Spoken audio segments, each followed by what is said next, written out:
All right, I think we're live with a big announcement from Age of Empires coming out a few hours ago. Let's see who's in the chat.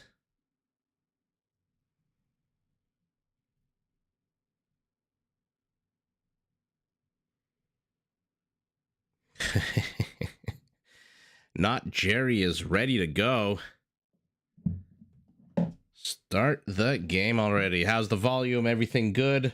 Let me know if the volume is good.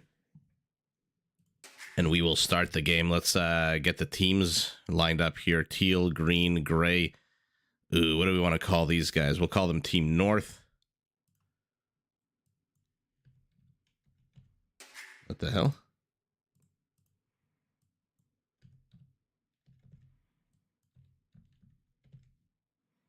Team South. Okay, let's get the ball rolling. Hi, Rebecca. Hi, Michelle. All right, so we've got Team North and West against Team South and East. Let's take a look at who's playing. We've got Samaro as the Teal Vikings. Oh, sorry, guys. One sec. Barrels as the Gray Poles. Oh, my God. Of course, the internet is starting to whack out. Give me a second, guys.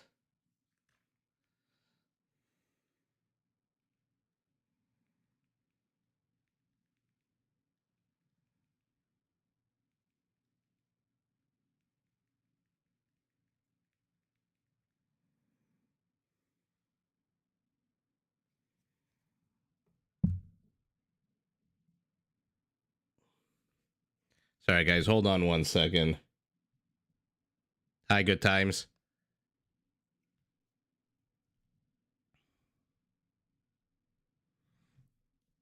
Okay, I think we should be back. Let me know if it's laggy for you. I'm getting an error message with my my internet, but on my end now, all of a sudden, it seems okay.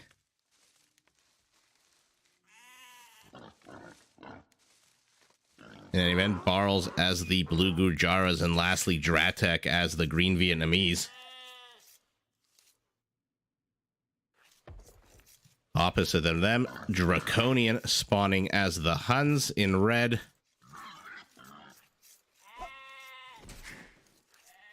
Steak, cool name, as the Tatars. Jordan as the Celts, and the Viper as the Italians.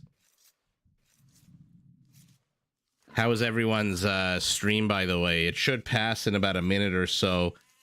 The internet seems to be a little bit laggy here on my end. But let me know on your end if it's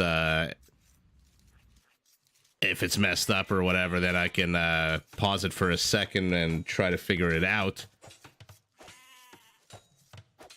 Already a bit of conflict here. Let's take a look at the map real quick before the players engage. Between Dratek and Draconian is a big open space.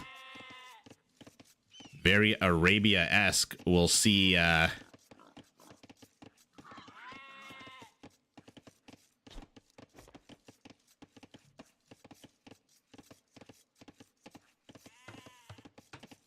128 kilobytes. 1 second, guys. I'm getting a message here that the audio is now not that great.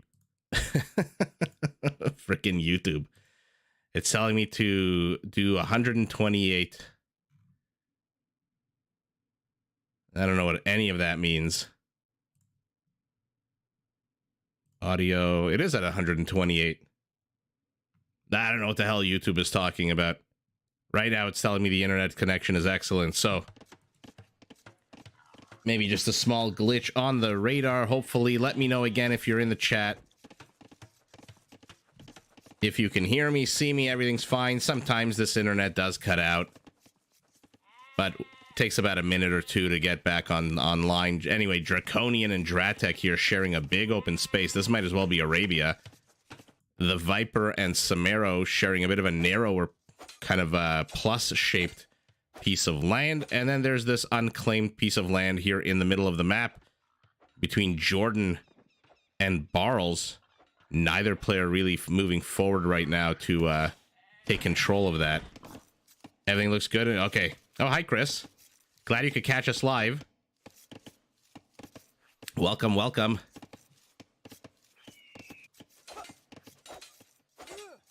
Dratic already shooing away Draconian Civ, his scout gav. Samaro trying to bust in here with one villager. Viper, though, not too far away, so can send a villager to repair. Doesn't repair, in fact, just builds a secondary. Or is he repairing? Yeah, he is repairing, then he's gonna... Oh, yeah, Corey, I posted a link... or a community post about that. I'm very excited. They announced it earlier today. In case you don't know, May 16th, the Return to Rome DLC is dropping. Oh, that's nice, Chris. I'm glad you could join us. Very excited. I mean, I haven't read any kind of press release or anything to see what kind of civs they're adding beyond Rome. The image that they posted shows Egyptian and what looks like Babylonian. But nothing really concrete in terms of specifying, except for Rome, of course, again. Yeah, and look at this. This is a big expenditure of time and resources trying to wall off this big section. In the meantime, Orange has lost a scout already. How's Green Scout's HP? Not great. Okay, so the usual early stage game battle happening here. Contesting all the land, all the avenues of attack. Purple and gray, I guess, deciding, you know what? Gray can get the gold. If he can get past these wolves, I'll let him have it. Jordan, not one to contest this, does not want to start fighting. Guys, I'm sorry, I don't know what's going on with this mouse. Oh, is Jordan going to pull... Oh, guys, is Jordan going to pull boars? Let's see. Let's follow along on the journey. Is he going to try to go for 6?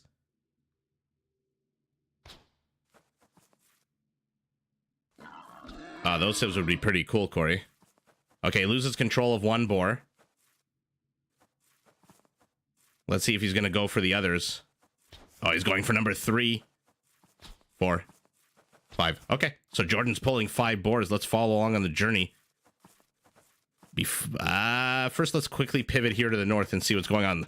Look at green. A lot of villagers behind enemy lines here. This is 7 villagers. 4 more off to the side here for Dratek. Rather, not behind enemy lines. What am I talking about? He is very much not behind enemy lines. Jordan here. How many villagers are waiting for these boars, by the way? 9. Not a lot for 5 boars, but should be enough to kill them pretty damn quickly. Okay, first one. First one. Oh, gets the first one, but the others lose interest. Oh, Jordan messed up the boar hunt. So instead of 6, he gets 5. Instead of 5, he gets 3. Sour, sour turn of events here for Jordan. These other 2 return to their ancestral hunting grounds. The Celts will not eat well tonight, but look at this. Draconian pulling 4 while we weren't looking. Beautiful. More players starting to hit up in feudal. Looks like in, what, about a minute 50, every single player will be in feudal. Hi, Patrick.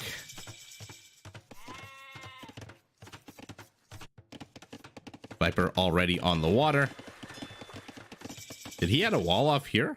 Okay, so our Italian first, I guess, hitting feudal ahead of Jordan is deciding to create a secondary wall of blue pinging over here and over here. Not too sure what he wants with this narrow corridor. Secondary wall. Look at all of this wood being spent here by Dratek.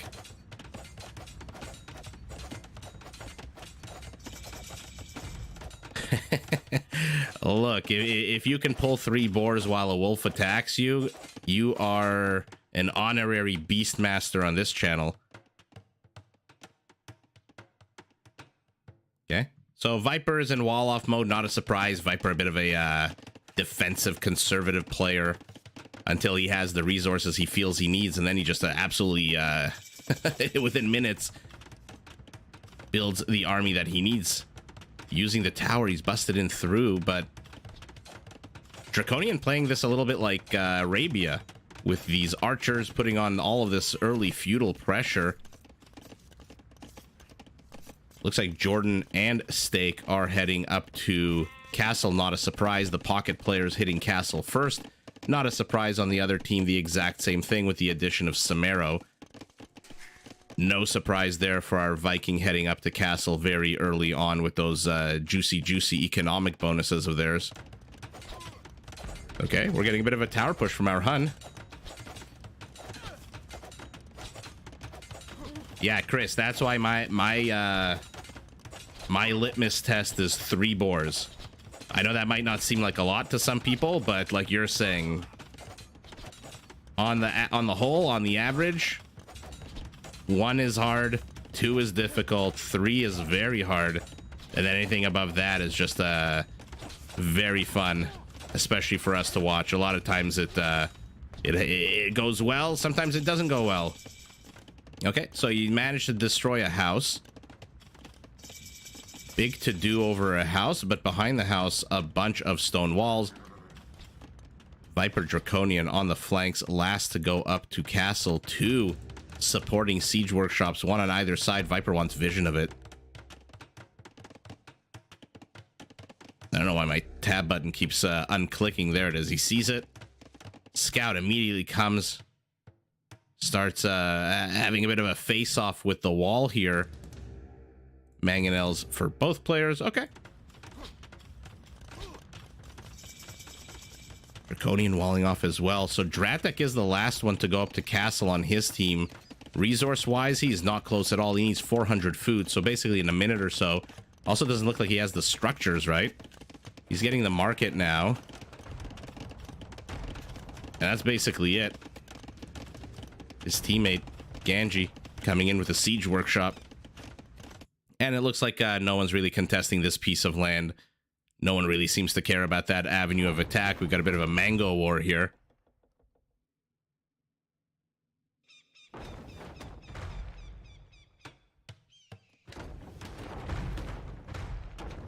Both players focusing their outposts. Both players trying to deny each other vision. Okay, Dratek decides to delete his walls, wants a wide berth of attack, but a wide berth of attack for what? He's got an armored elephant and a mangonel in production. Does Ganji. Dratek still not heading up to Castle, still 50 food shy. Finally does have a blacksmith and a market. Okay. Double Celtic siege workshop coming out.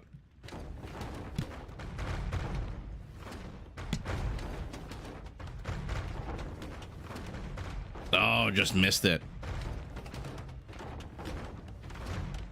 Just missed it again. 2 villagers here from Samaro repairing whatever they can. I think Jordan would do well to maybe bring this villager and repair some of these small dents in the HP. Okay. Okay, Dratek finally going up, but this push. Oh, sour loss here for Draconian. Walks straight into that. I mean, he must have vision of this mangonel. Oh god, the elephant is in now. What does Dratek have to Draconian have to fend this off? Nothing. He's got 3 archers. He's getting bloodlines. Still not in Castle. Our Gurjara really pushing in. Ganji wants this game over at the 30-minute mark, it looks like. Chris, I think these are unranked. These are definitely not tournament games. This one was played, I think, like 8 or 9 or 10 days ago. And I think they're just kind of having fun here, practicing their skills for the Rage Forest 4 tournament. Sometimes we'll see the teams. Who was it, Atlas yesterday, who mentioned the teams are similar sometimes? Oh no, he's got Scout Cavalry. Okay, you know what? Actually, Scout Cavalry may not be too bad here. We'll definitely snipe the monk. And that's it. Now he's free to take out the mangonels. So not the quickest kills on the mangonels. Will take a bit of time. Oh, exposes himself to that. No Korean on any team, right? So yeah, minimum range on all the mangoes is 3. Does lose a stable. Will lose the blacksmith if he's not careful. Is there a Rage Forest specific Discord? Man, I am way behind on my Discord. Another monk tries to convert. Oh, he gets the convert, and even if he didn't, those spearmen would have wrecked that scout. Draconian's in trouble. Stake having the time of his life right now, our Tatar. 0 military, building 89 villagers, 7 fishing ships. Absolutely not a care in the world, while his teammate is getting savaged here by a 2-on-1. Dratek, our Vietnamese, moving forward. He's got a lot of gold. Ganji as well here to support him, popping out more and more of these monks. Orange needs to a market. Okay, what are you trying to sell? Wood? Yeah, he needs to get out of Dodge. He needs to buy some stone. And he needs to get the hell out of here, rebuild a town center somewhere. Let's pivot back here. Okay. It looks like Jordan has won the Mango War, and now the Viper joins in with one of his own.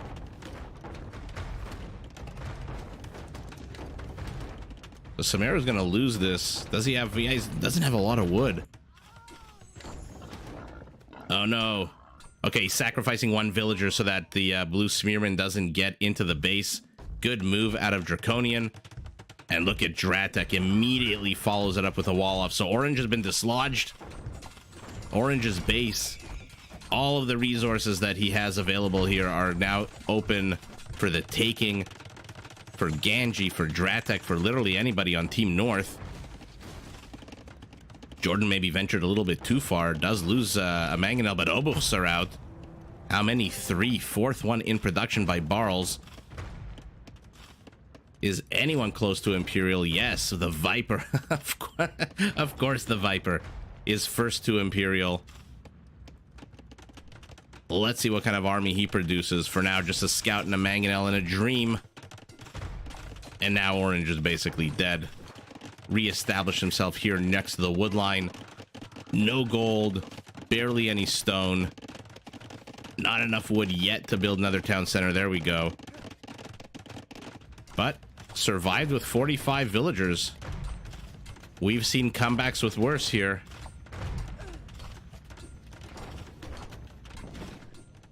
Or why are you going after food right now? Go after the gold. Go after the gold. Viper retreating far off the beaten path with his scout. Why? Because there's a castle and a bunch of mangonels blocking his path. Now Jordan is pinging over here. What is under attack here?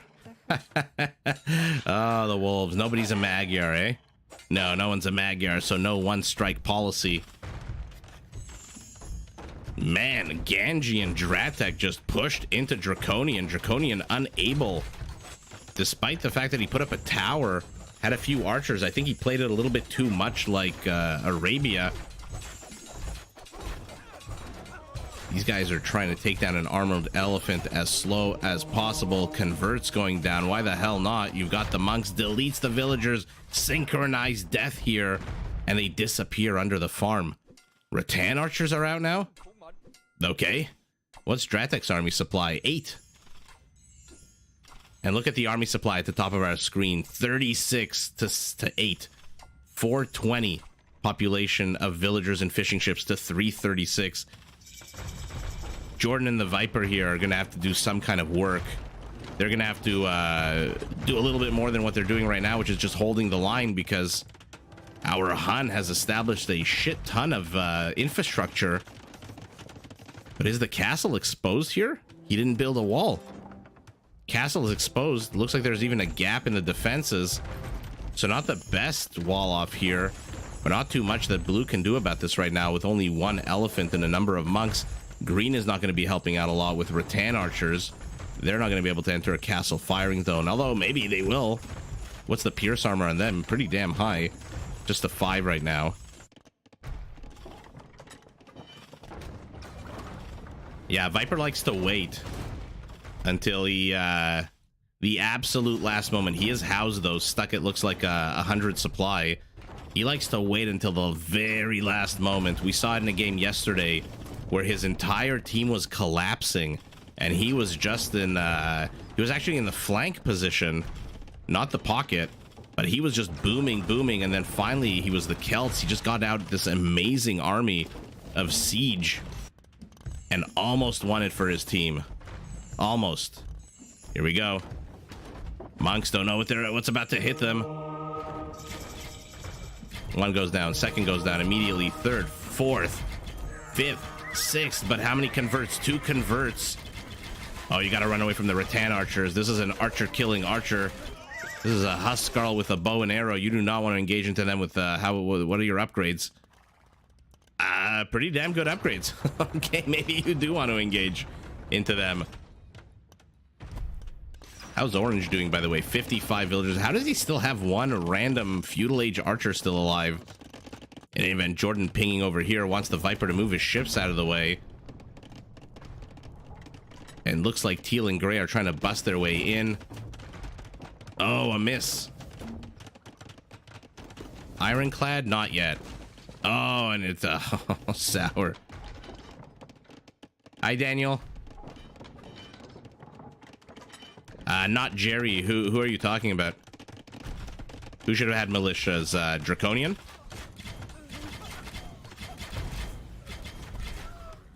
And I mean, these Tatar cav archers are amazing. Look at that extra armor. But you're not going to take down a siege workshop with just those. There you go. Okay, but behind this, 4 Trebs are making their way. I wonder if Draconian is feeding wood to our Tatar. He's got 30 villagers on wood. Our Tatar's got 39. Uh-oh. Uh-oh. 3 Trebs. Looks like 5 or 6 mangoes. A few oboes thrown in. Oh, but the Celtic Siege. Never bet against Celtic Siege. So much damage. The Viper with the bombards. Siege engineers? No siege engineers. Siege engineers? Yes. Our Tatar is pivoted here. I wonder if this is a mind game to make the team to the north think that he's about to reinforce, but not paying attention. Obo shreds through all that. Gray has to come up with a bit of a better solution here to just feeding Trebs and Onagers. The Viper is sniping anything that's coming out, anything that's moving forward. Obo's working away at house is not exactly a high-value target at the moment, but these are now siege onagers for our Celt. Looks like they do have Ironclad. What the hell am I talking about, Ironclad? Furor Celtica. My god.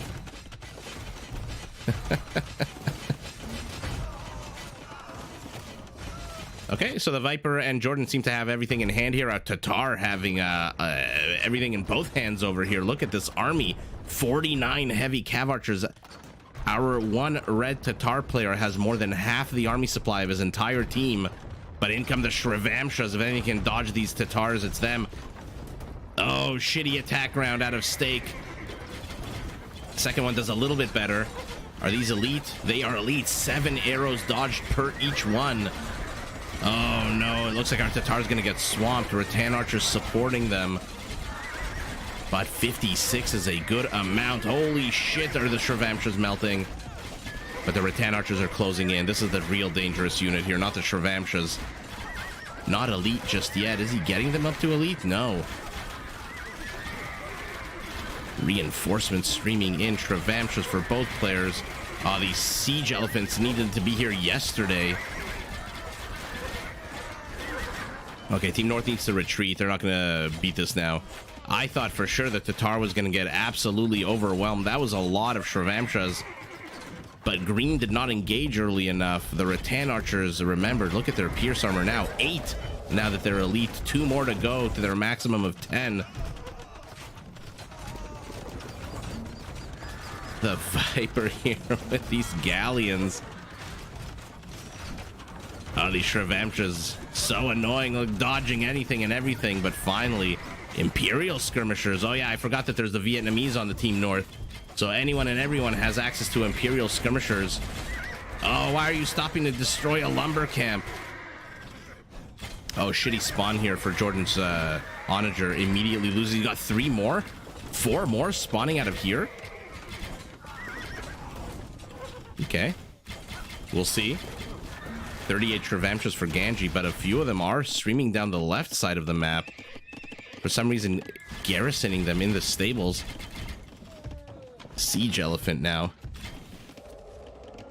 So Tatar has held the line. Stake the 2v1 with 2 castles backing his units up. 1 Shrevamtra, where are you going? Oh, that dodge mechanic is so freaking annoying. Dratek has 43 Rattan archers. Why are there only 40 here? Stream them in non-stop. Oh, disgusting attack rounds out of Jordan, but not a lot of units there. And now he's look at that body of cavaliers. Yuck. Absolutely yuck. But with Schlachter, he doesn't give a damn. Schlachter turns these guys into basically spammable units. Oh man. The Viper's castle standing strong with less than 1,000 HP, but now Shrevamtras are here. Should be able to get a few of these onagers, right? 1 goes down. 2nd. Oh no, engage into the halberdiers for some reason. Let's check up on Draconian, by the way. He's building light cav. Oh, he's building a meat shield. He wants to engage the Shrevamtras, and now Red finally realizes that he doesn't have a wall in front of his castle building it. Unfortunately for him, there's how many? 45 Rattan archers shelling away. I wonder why Green just doesn't move his Rattan archers an inch to the right, and then they'd be safe from at least 1 castle. Oh, the Bombards, the Bombards. Beautiful shot by the Bombards.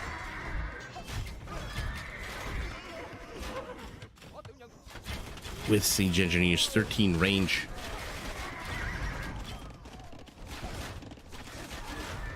It absolutely is the hill bonus, Chris. And it's also the extra armor. Take a look. They have 6 pierce armor against the Rattan archer that does 11 damage. No real bonus against them. So only 5 damage a shot. And they've got 80 HP.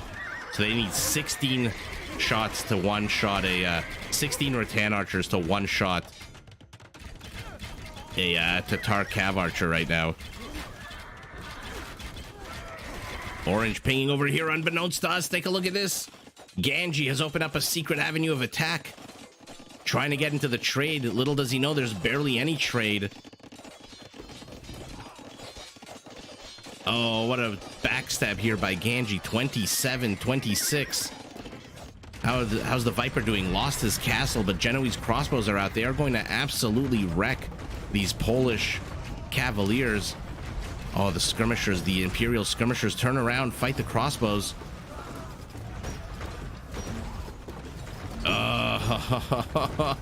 Oh, flattened. Absolutely flattened. Now Orange pinging over here. There's another avenue of attack opened by our Pole. And now Shrevamtras are in the trade. And unlike a lot of units in this game, these guys at 1.76 speed can definitely catch up to trade. He is getting a lot of good vision. Is our Gurjara, by the way, seeing all of the infrastructure here. Knows where to apply the pressure. You can wall it all the live long day, but that one onager will make a path around your wall. What the hell happened to the Tatars, by the way? Only 36 of these guys now? Their HP is down 1,000. Oh, he needs to protect this trade. How's it going over here? Stalemate continues. To the west. Oh, Shrevamtra's trying to peacock a little bit. Run straight into those heavy onager shots. I mean, Teal should engage here. Am I crazy? But I think Teal should engage. Lectic Legacy for our Poles. How many light cav does Winged Hussars does he have? Trample damage Winged Hussars is definitely a sight to behold, but look at this. The overwhelming swarm. Both Tatar castles are now down. Vietnamese bombards just wrecking anything and everything. And where the hell are those Cav archers? Oh, they're here defending against the Shrivamshas. I think Steak knows if they lose this trade, it's basically GG. Although it looks starting to definitely look like it's going to be GG. Looks like Orange is pushed out here with a few villagers. Bit of a paramilitary action. Team North is just shoving their way too hard into here. And now Jordan's castle is... Okay, no, I was going to say under attack, but it's just one Shrivamsha rider. I don't know why why Samaro is babysitting these Imperial skirmishers and engaging in small clumps. Go wipe out these Genoese crossbows, and then that pole can run free. Look how quickly these Genoese crossbows destroy anything on a horse. Look at that. It's disgustingly fast. That's horrible. Our pole wasn't even able to get the onager down to a third health. One brave skirmisher moves forward, doesn't care about onagers, doesn't care about bombards. Yeah, no surprise there. Viper and Jordan just didn't do enough damage here to the left side of the map. And Orange just gave up his base way too early. Beautiful. Let's look at trade, although I suspect it's not going to be anything to write home about. Yeah, the biggest trade's 2,000 kill count. Also a pretty relaxed game. Jordan here with the most, obviously, those insane Celtic onagers. Wow. 247 Shrivamshas, 84 halberdiers. Okay. Well, that was fun. Again, I think here there was a bit too much of a stalemate, which Gray and Teal were happy to accommodate. I mean, take a look at Teal's resources. He's got how much trash resources? Why was he babysitting these guys? 1 kill for 30 skirmishers. Oh, yeah. Good. GG Dratek and Ganji. That combo here to the right, overwhelmed. Take a look at the Draconian's base. Completely gone. And that put a clock on it. If Viper and Jordan didn't get any damage done here, then it's just only a matter of time, because Draconian's got no army. Light Cav and a monk. Let's see. Next one. That was this one. And guys, not Jerry. We're going to end the night on a Jerry game. I mean, if we get there. If we don't, I'll just play it. But it's 1, 2, 3, 4 games away.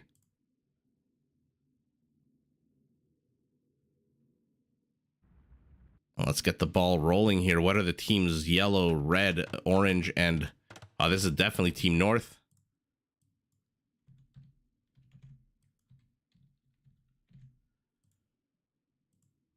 Okay, so let's take a look. We've got the Bloodlesses back as the Bengalis, partnering up with Kamigawa as the Burgundians, the Viper as the Mongols. Yikes, that's going to be tough.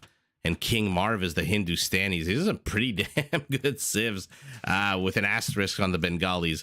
Nolo as the Britons. Oh, one of our favorites, Jimmy 2 times as the Huns. Vodka as the Sicilians, and in blue, Modri as the Aztecs. So what do we have here? Aztecs facing off against Bengalis. I mean, if the Bengalis go elephants, I don't know, maybe. And then we've got the Britons, right? Facing off against the Hindustanis. Ooh, that might be a tough hold for the Britons. In any event, let's take a look at the map.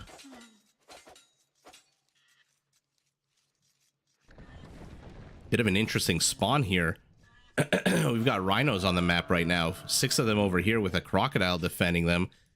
Look at this crocodile. It's like the gatekeeper to this little path here.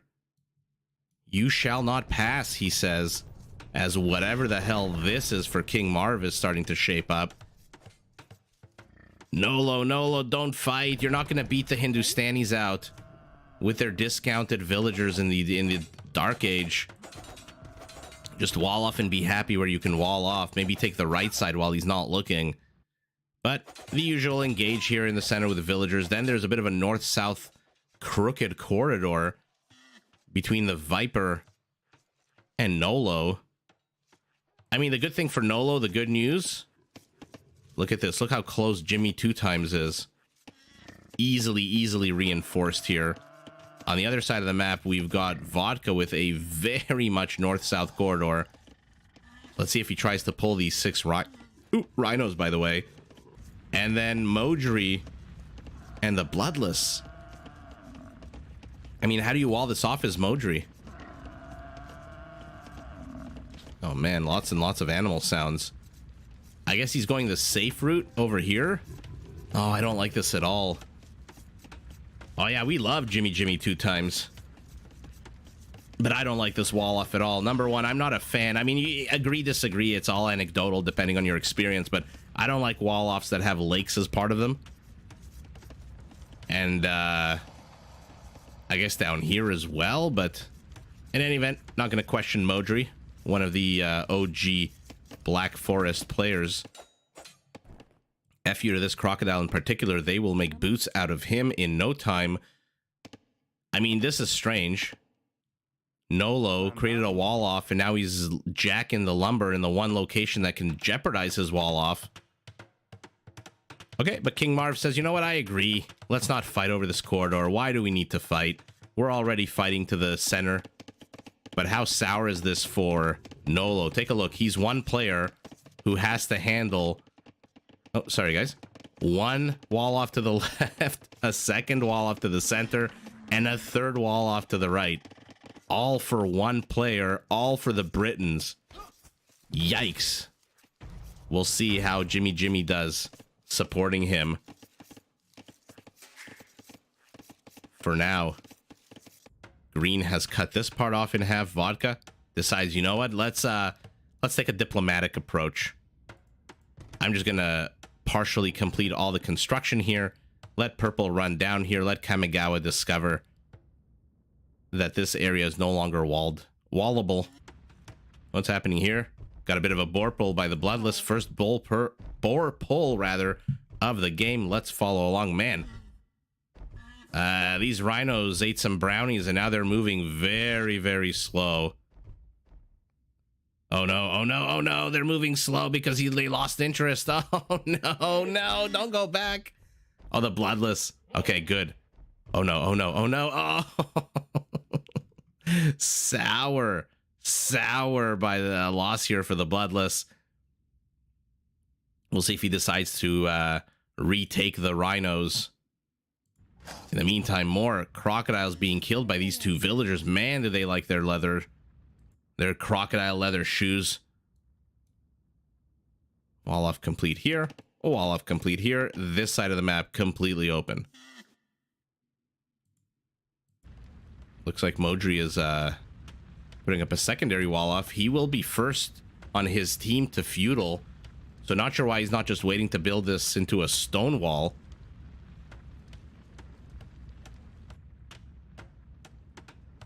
Okay, King Marv agreeing. By the way, look at King Marv. His base is over here. And look where he's walling off. Okay. I guess Kamigawa wants to boom. Now he's taking a second lake?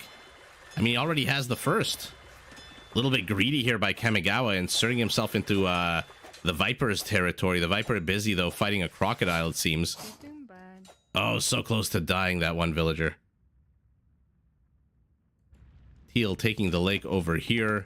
Modri looks like he's... Oh, looks like he was going to plop down a dock, but decided against it.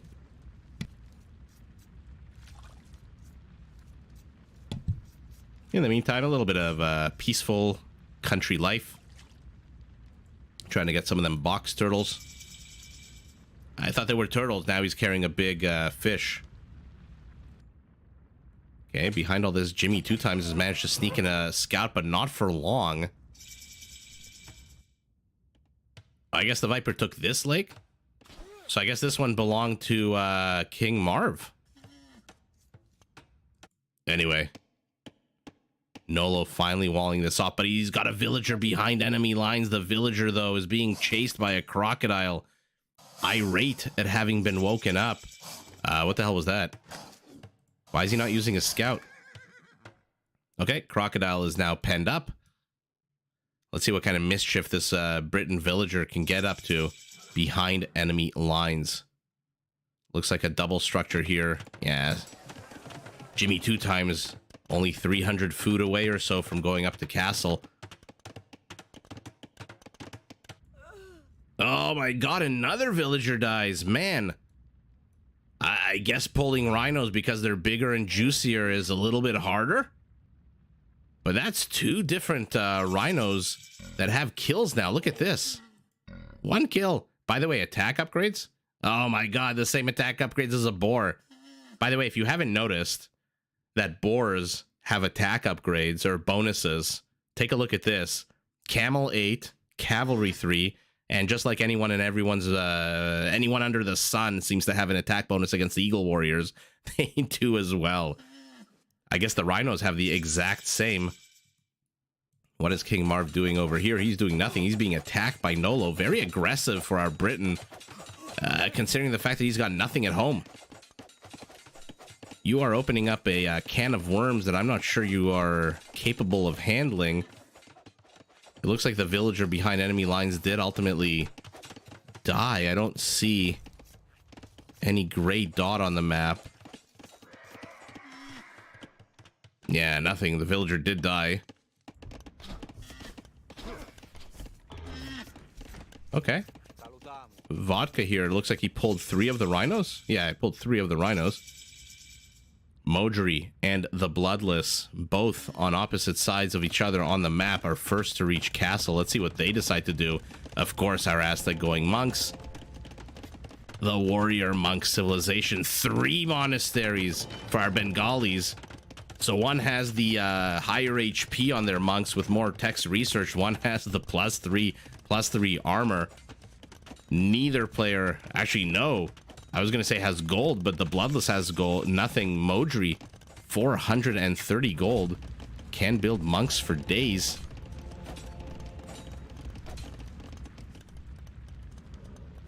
Bloodless trying to bust in, cause a little bit of confusion here.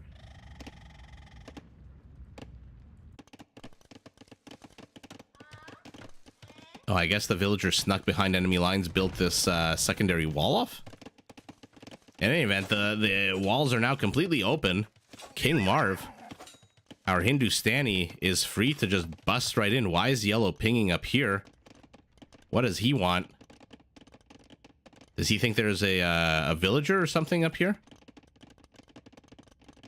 Okay. 3 town centers for our Hun. Or rather, 3 extra town centers for our Hun. Looks like green has busted his way in as well, chasing Bloodless's scout.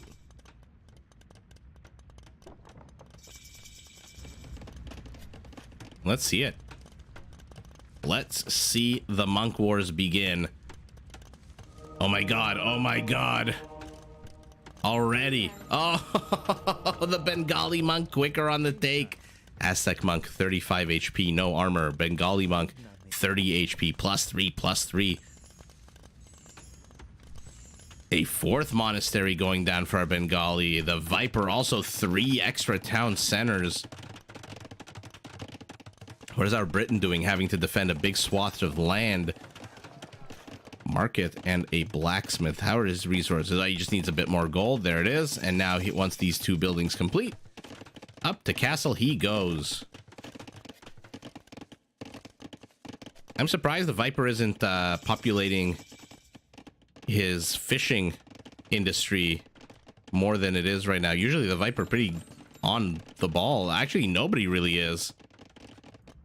Purple not really doing much with the lake that he's been given. Teal doesn't look like he's doing much.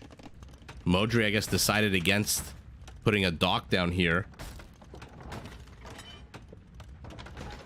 Hi, Brian. Thanks for joining. We're on game number 2. Game number 1 was an absolute bloodbath. Chasing away this ram. Okay. Ram monk combo might be deadly, especially since our Bengali doesn't have any army whatsoever, just the 8 monks himself. But now looks like Modri is tech switching to eagles. What's the HP on these guys? 55. So they've been researching a bunch of technologies. Remember, Aztec monks every tech they research, their HP goes up by 5.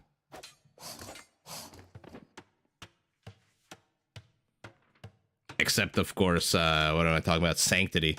And then it goes up by 20 because it's 15 plus 5. Red wants vision. Does he know about this wall off, by the way? He does not. So he's going to discover that behind all this, Nolo has already prepared himself in 3 different directions. Ooh, aggressive Bengali castle right in our Aztec player's face. He's going to, let's see how he decides to. Oh, look at this. Look at this. Monk on monk violence. Eagles trying to sneak in. Eagles trying to get converted.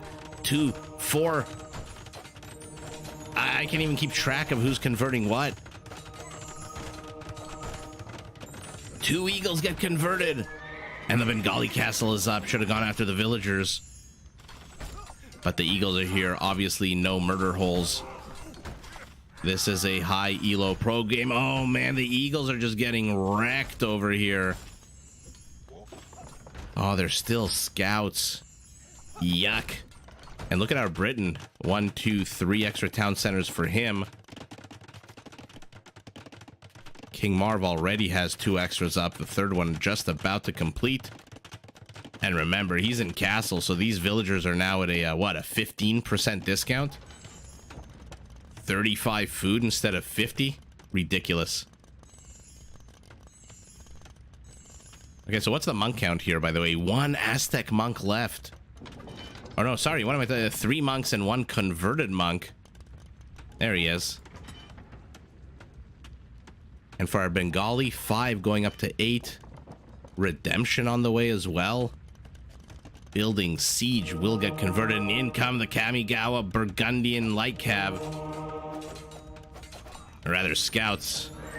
Does get 1 snipe off and delete, so I don't know that all that food was necessarily worth just getting 1 monk.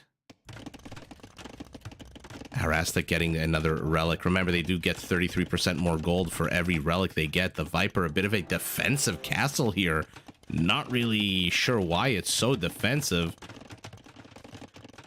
University for him. Does he have an army supply? He absolutely does not. But we are hitting the 25 to 30 minute mark of Black Forest.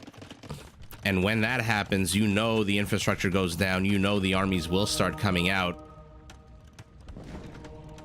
Now Modri is starting to lose infrastructure lest it get converted. Will he get it or will he delete it? Does get deleted.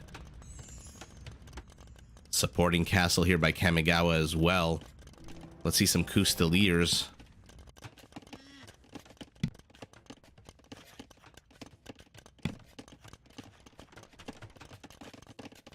A bit of a stalemate for now between our Britain and our Hindustani, but I'm very worried for our Britain.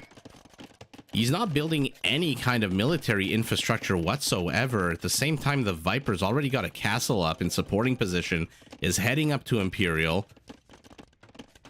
And our Britain is down 20 villagers compared to his opposite spawn here. 87 villagers. 88 for Marv. And only 70 for our Britain. So when our Hindustani decides to plop down infrastructure... Oh, look at this. Why are you ceding control of this big chunk of land to the north here? Oh, our Britain is preparing for the worst. Look at him walling off everywhere. Double wall-offs going up. Even the part connecting him to Jimmy 2 times, who for some reason is building infrastructure on the wrong side of the map. Why is he building infrastructure here? I mean, I get it, they're Huns, they move quick, but how are you going to support your teammate? Nolo is alone. And when you're alone against the Viper, mixed in with King Marv, who's now finally getting a castle up, oh, bad things happen. Bad things happen. And look at this. Look at every single player on Team North is heading up to Imperial. Modri getting more and more monk upgrades. He's already in Imperial. Immediately Treb comes out. There we go. Custeliers. Upgrades, not the best. Now the Viper's going to start shelling away at these very weak infrastructures, which is why he's building more and more of them. Oh, Nolo.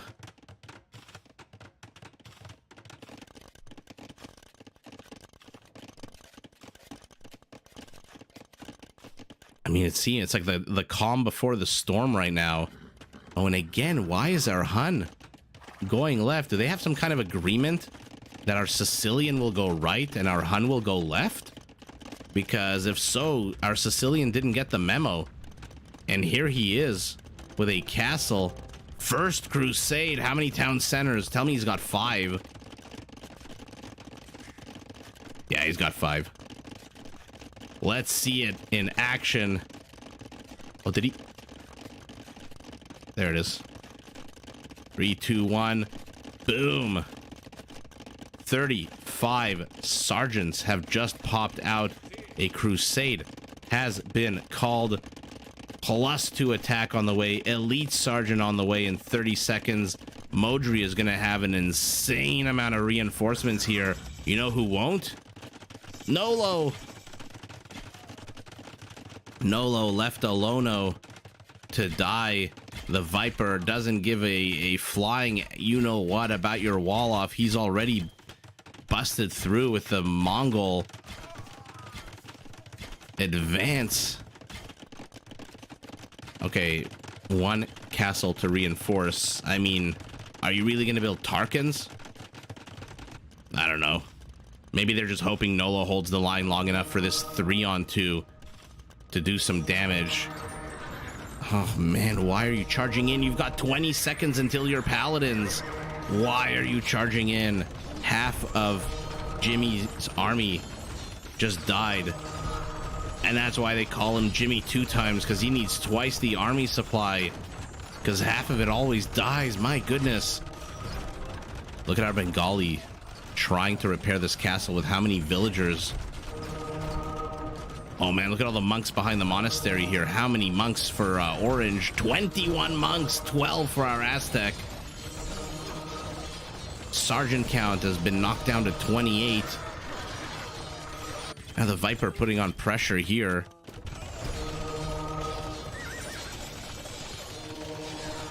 Custaliers taking on Hunnic Paladins. What are the upgrades for our Hun?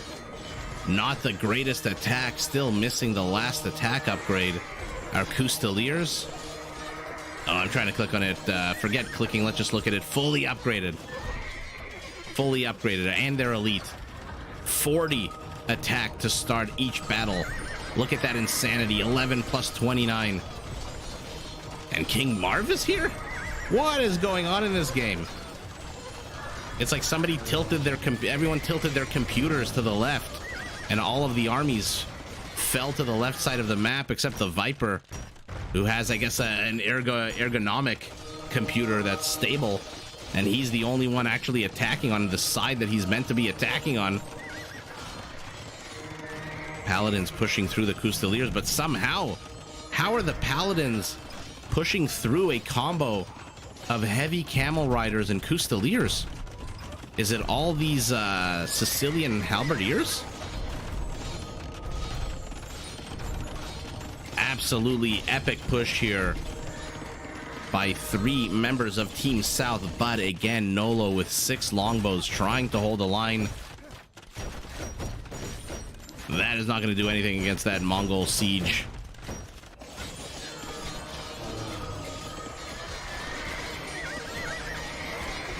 Fusiliers and camels.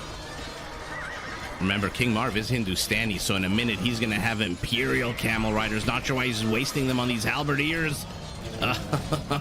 Oh, what are you doing? What are you doing? In comes the Viper, though. Snipes as much siege as he possibly can. Oh, he's moving into the north. He's going north. He wants to snipe more of these Trebs, but the Paladins are on the hunt. At the same time, Viper trying to move on inside Nolo's base, but Nolo is playing Sim City here with these walls.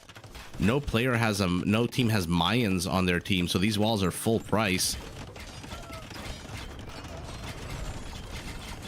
Correct me if I'm wrong. All 4 members of Team North are here. Orange with the castle, red with the Imperial camels, which again should not be engaging into halberdiers. The Viper and the Custaliers. It's literally a 4-on-3 happening in the top left of our map. Nolo really needs to use this opportunity to move out, but Nolo has no army. 5 mangonels for some reason and 14 elite. Sorry, are they elite? I'm trying to click on them. Oh my god, this mouse. I might have to change the battery. Elite longbows, 11 range, so not really fully upgraded just yet. But Orange has collapsed. Modri is opening up another avenue here to the left. Although for now he's just tiefing the gold.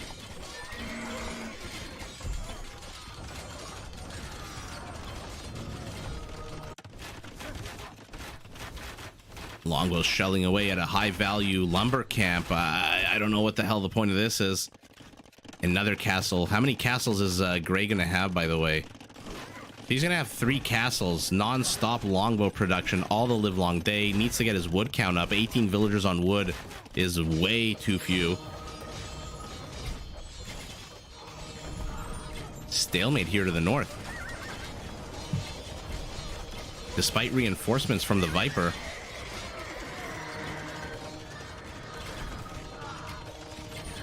Absolute bloodbath. Civilian population identical at 484. Army supply team south has 40 more units, but a lot of that is in halberdiers. 53 of that is in halberdiers for green. Reinforcements streaming in. By the way, is anyone watching this live stream on a phone? Because I'm zooming out a lot here to get a lot of the battlefield, which I'm hoping isn't messing around too much. Another castle for our Britain. Okay, look, he's pushing, which is what he needs to be doing right now. Because King Marv is very much distracted here with the majority of his camels. He's got 42 camels. 42 of them are here. Oh, sour loss of siege. Are these drills? Oh, this is a drill siege unit, so moves at 0.9. The Viper just lost 2/3 of his siege. King Marv pinging over here saying, hey, guys, if we don't do something soon, we're gonna have longbows in our trade route. Longbows in our trade route, if you didn't know, is a very cool cover band. Your phone viewer looks good? Okay, good. I always worry that people that watch on their phones, but then I remember that phones these days are not that small. I love the inclusion of the monks. They are basically healing up every army, but they're moving a little bit too forward. These monks are healing anything and everything they can. Trebs going down for Team North. This annoying Sicilian siege. And all of a sudden, Purple has no army. Hero militia fighting a Custalier. Oh, not Jerry. You said you wanted to see a militia, that you need to get a militia out. Well, he heard you a game later. Not the same player, not the same game. But man, that militia tried his best. Yeah, they need to reinforce Nolo big time. Right now, I mean, like I said, if he can do damage here, it'll be a very quick GG, because Orange has been displaced. Now they're on the doorstep of the trade on the western part of the map. And with Nolo pushing in, they're on the step of the trade in the eastern part of the map. Although, what the hell destroyed that market? I think they just deleted their own market. Okay, they relocated the trade up here. King Marv knew what was about to happen. The Viper, for some reason, has reinforced with 4 siege rams. Oh, look at these armies. Yeah, Hunter, I'm surprised. I thought Nolo was going to get absolutely wrecked when the Vipers built this castle here. And Red started building a castle here as well, but instead both the Viper and Marv are pivoting west. I don't know if Nolo should be happy or insulted that that they don't take him to be a threat, and so they're leaving him alone. Again, would that make you feel good, or would that make you feel bad? Nolo's up to 44 elite longbows. No, I am not Dash. My name is Isaac. Dash is, actually, I don't know what his real name is. Is Dash his actual name? Oh, Viper, careful, Viper, careful. Is Dash his real name, or is that just his handle? Red pinging over here. These Britain Shrebs. But look at this, just basic mangonels out of him. This is the moment he decides to get hoarding. Oh my god, murder holes. Murder holes. Finally, somebody in a high elo game gets murder holes, and in come the camels, but they're blocked. Oh, beautiful, beautiful pathing. Why are you retreating? Why are you retreating? You've got 36 and they're in a choke point. Snipe them all the live long day. King Marv throwing away way too many camels. This is 4 left here, plus an additional 7 reinforcements. Hi, Jotyar. Is the J a hard J, or is it pronounced like a Y? Yotyar or Jotyar? Let me know so I can say your name properly. I don't like saying people's names wrong. Man, what an absolute crazy game right now. Where's the Viper, by the way? Where is his army? 32 Mangadai. They're in the center. They don't know what to do. They don't know whether to go left or to go right.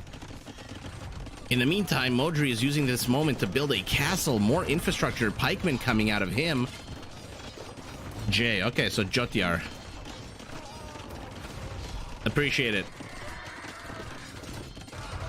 They have to be careful the Sicilian siege doesn't kill their own units.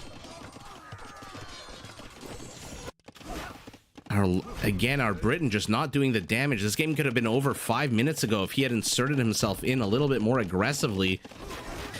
He needs 100 more stone. Maybe buy some stone, sell some food. I'm not too sure the Britain really needs food at this moment. 99 villager, 24 trade carts. Nothing in this army costs food. Speaking of food, vodka, our Sicilians banking 5,000 food.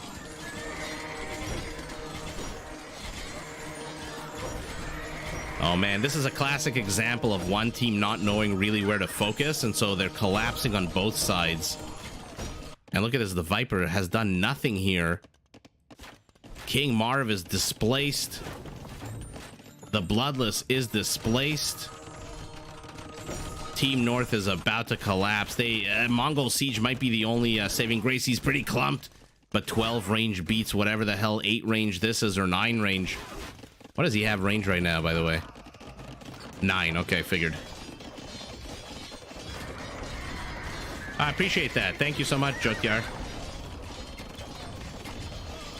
Yeah, Hunter, I know. Isn't that crazy that they just left him alone? Oh, and now he's Viper walling his units in, but there's a gap. Oh, bad castle placement here for him. If only the Viper could sneak in 2 onagers right now. But this Treb body blocking, what a beautiful use of the Treb to body block. 41 elite longbows taking on, but the camels get to surround. Only 14 of them, though. 12, 11, 10. Snipe them all the live long day, but at the same time, you lost your castle. Oh, he didn't cancel it. He lost it. Oh, big surprise to no one, huh? Ah, what an epic game. Yeah, GG. That was epic. Let's see the kill count. 110 Mangadai, 283 Halbs. Somebody must have a lot of kills. No! Jimmy 2 times the highest here with 253. I'm a bit surprised by that. Who's the second highest? Kamigawa, and then the Viper, and then Vodka, all within basically 15 kills of each other. Wow. I'm assuming trade was like nothing. Yeah, this is nothing. Except for Jimmy. Jimmy basically had all the trade on his team. Wow, what a fun game. Let's move on to the third one. Oh, Jimmy's back. The Viper is the Byzantines. Hoo. Yeah, I was worried about their civs, to be honest, with the Britain having to wall off 3 areas and facing off against the Hindustani Mongol combo.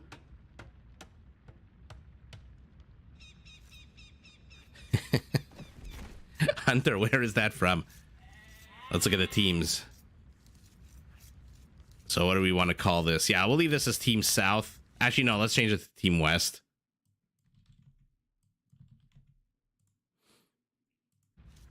So let's take a look at the teams. We've got double ZX here as the Persians. His pocket, he's got Jimmy 2 times as the Slav. Matt as the Turks. And Lucky Rocks as the Huns. Opposite of him in red, Kylar as the Goths. Modri this time as the Mongols. In blue again, the Viper, his usual yellow, as the Byzantines. And King Marv as the Mayans. So we've got a quintessential cavalry civ here. The Huns against the quintessential infantry civilization here to the north. And then to the south, we've got what? I already forgot. Persians against Mayans. So two pretty good economic civs. What is happening here? The Viper already sending some sheep the way of his teammate. And I'm going to zoom out. Take a look at how ugly this map is. Oh my god, Hunter. I can't believe I missed that reference. I feel I'm ashamed. I should have gotten that Goodfellas reference. Jimmy 2 times. He's the one who what ended up in the back of the truck, or the garbage truck, the ice truck, the ice cellar, or the garbage truck. I forget.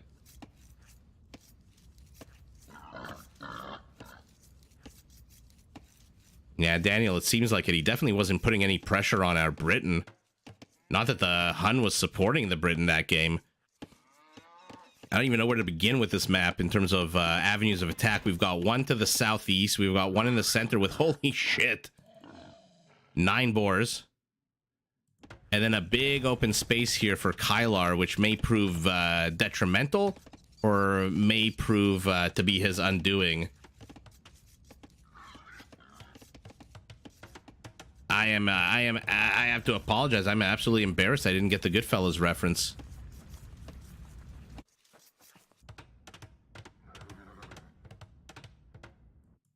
Because, you know, as you guys know, for as long as I can remember, I've always wanted to be a gangster. Viper being chased away by Jimmy.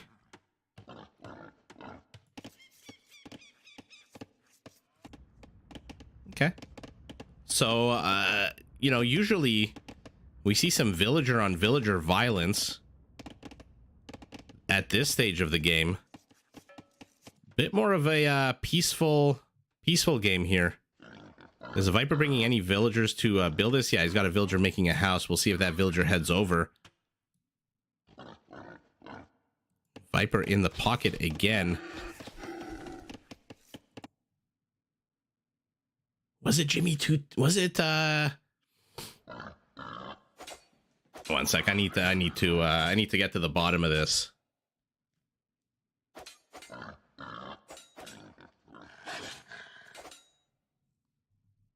Viper here getting double teamed by Jimmy and the rabid animals on the map.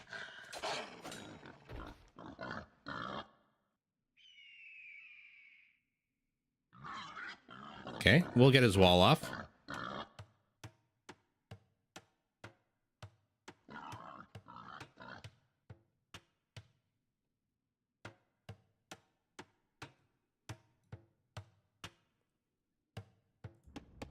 Purple and gray have walled off this section of the map, giving red a lot of room to maneuver.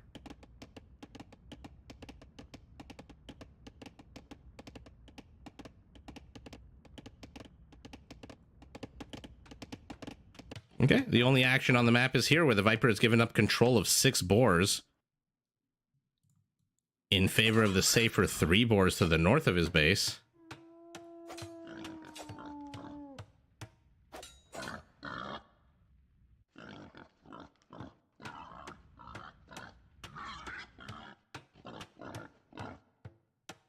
I'm trying to remember. Forget it.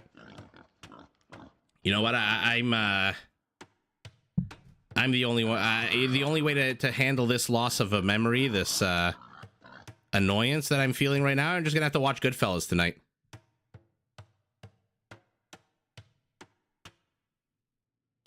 Oh, he's not one of the guys that does the Lufthansa heist that ends up in the back of a dumpster or a garbage truck or a... Oh, look at this. Double ZX, doubling the fun here. How many villagers? 8 villagers out of 17. This is half his population right here. Okay, he's only in one quick scene. Yeah, I thought he was one of the Lufthansa heist people. I thought he was that guy that enters that has the... bought his wife the fur coat with the money that they get from the Lufthansa heist, and then De Niro gets all angry at him, and he makes him basically yell at his wife to take her coat off. What a fantastic movie.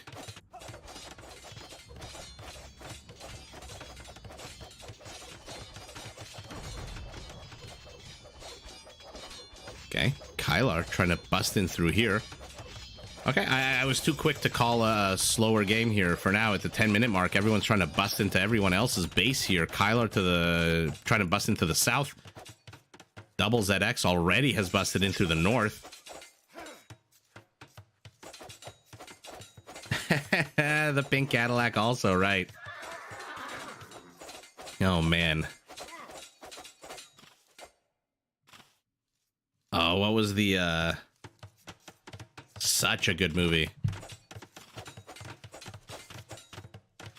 Why don't you meet a nice girl and settle down? Ma, I meet a girl every night and I settle down every night. Or whatever the actual quote is from Pesci. There were a couple of good mob movies. I prefer the 80s mob movies to like the 50s one, like The Godfather. I never really connected with The Godfather. It was a bit too, you know, classy and whatnot. I preferred the more degenerate De Niro Pesci combo.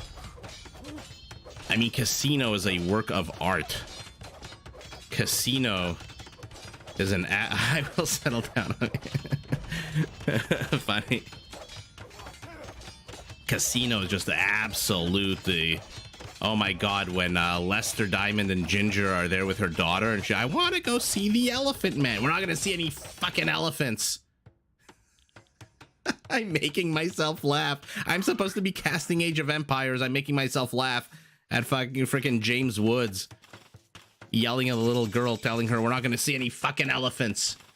Anyway, Casino, just an absolute amazing movie. Did you know, by the way, that the at the end of Casino, when they start, spoiler alert, anyone who's listening who hasn't seen a movie from like 100 years ago, at the end when they start taking people out, when the mob bosses are all on trial and, you know, the head one, they're all sitting there with their oxygen tanks and masks, and that one head gangster is like, you know, why would we take a risk? Let's just, you know, do what we need to do. There's a scene where there's a guy walking between two cars, and then somebody comes up from behind him and shoots him in the back of the head. And that person who actually shot him in the back of the head is a consulting gangster. Somebody who has actually executed like 50 people in real life. And he was a consultant on the movie. And when they shot that scene, he said the actor did it all wrong. Let me show you how it's done. How I used to kill people by shooting them in the back of the head. And it was just, yeah, so if you rewatch the movie right at the end when, I forget who it is, they're walking to their car, they get shot in the back of the head, and then he, you know, points his gun down with a few more silencer shots. Hi, Travis. Brian, I laugh at my own jokes all the time. That is definitely something that I do. Casinos, Goodfellas, Scarface, and Godfather. I would agree with that, except for Godfather. Again, I just never connected with that movie. It's a little bit too classy. I'm not a fan of Brando. I never really liked him as an actor. Scarface, though, is just absolutely an amazing movie. They did a... Well, there was a documentary about the war between Biggie and Tupac. and they interviewed a bunch of these like supporting rappers, like who's at the time, like Snoop Dogg, who at the time was not like a big name. And every single rapper being interviewed said that the whole ethos behind their gangsterism was watching Scarface at a young age. Lucky Number 11. That movie was terrible. That movie was terrible. Oh, man. Oh. Okay, good. I'm glad there's some people here who share my passion for mob movies. Maybe I'll give The Godfather a rewatch. I really did watch it in high school. Maybe I didn't get quite the full, you know, gist of it. In any event, it looks like Lucky Rocks has held off this attack by Red. Man, that was quite a push. And now he's pushing out with some of these Hunnic Knights. 100 HP, no attack upgrade whatsoever. Blue, by the way, has managed to sneak in behind enemy lines and is getting a shit ton of scouting done. But Jimmy 2 times already here, already pressuring King Marv's base. This is not Nolo, shy Nolo with the Britons. This is Jimmy with the Slavs. The Viper, look at this little wall off he's created for himself. And over here, I don't even know what the hell to call this out of Matt. What do you even call something like this?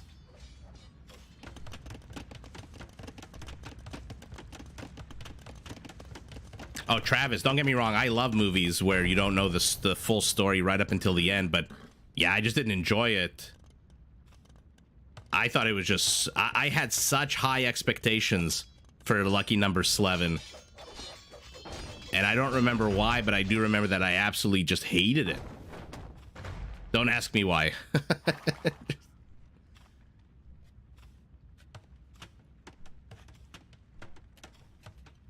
Oh, Christopher Lee was a real freaking badass, by the way. You know, in World War II, he was like a commando. He killed people. Christopher Lee was an absolute badass. I think he said training as Count Dooku in those Star Wars movies, he gave more tips for combat than he got from the actual like weapons expert, because he studied fencing, he studied dueling. That guy was a real freaking badass. Yeah, Daniel, not a fan of Apocalypse Now either. I'm not a fan of all those Vietnam movies. I never really got into them.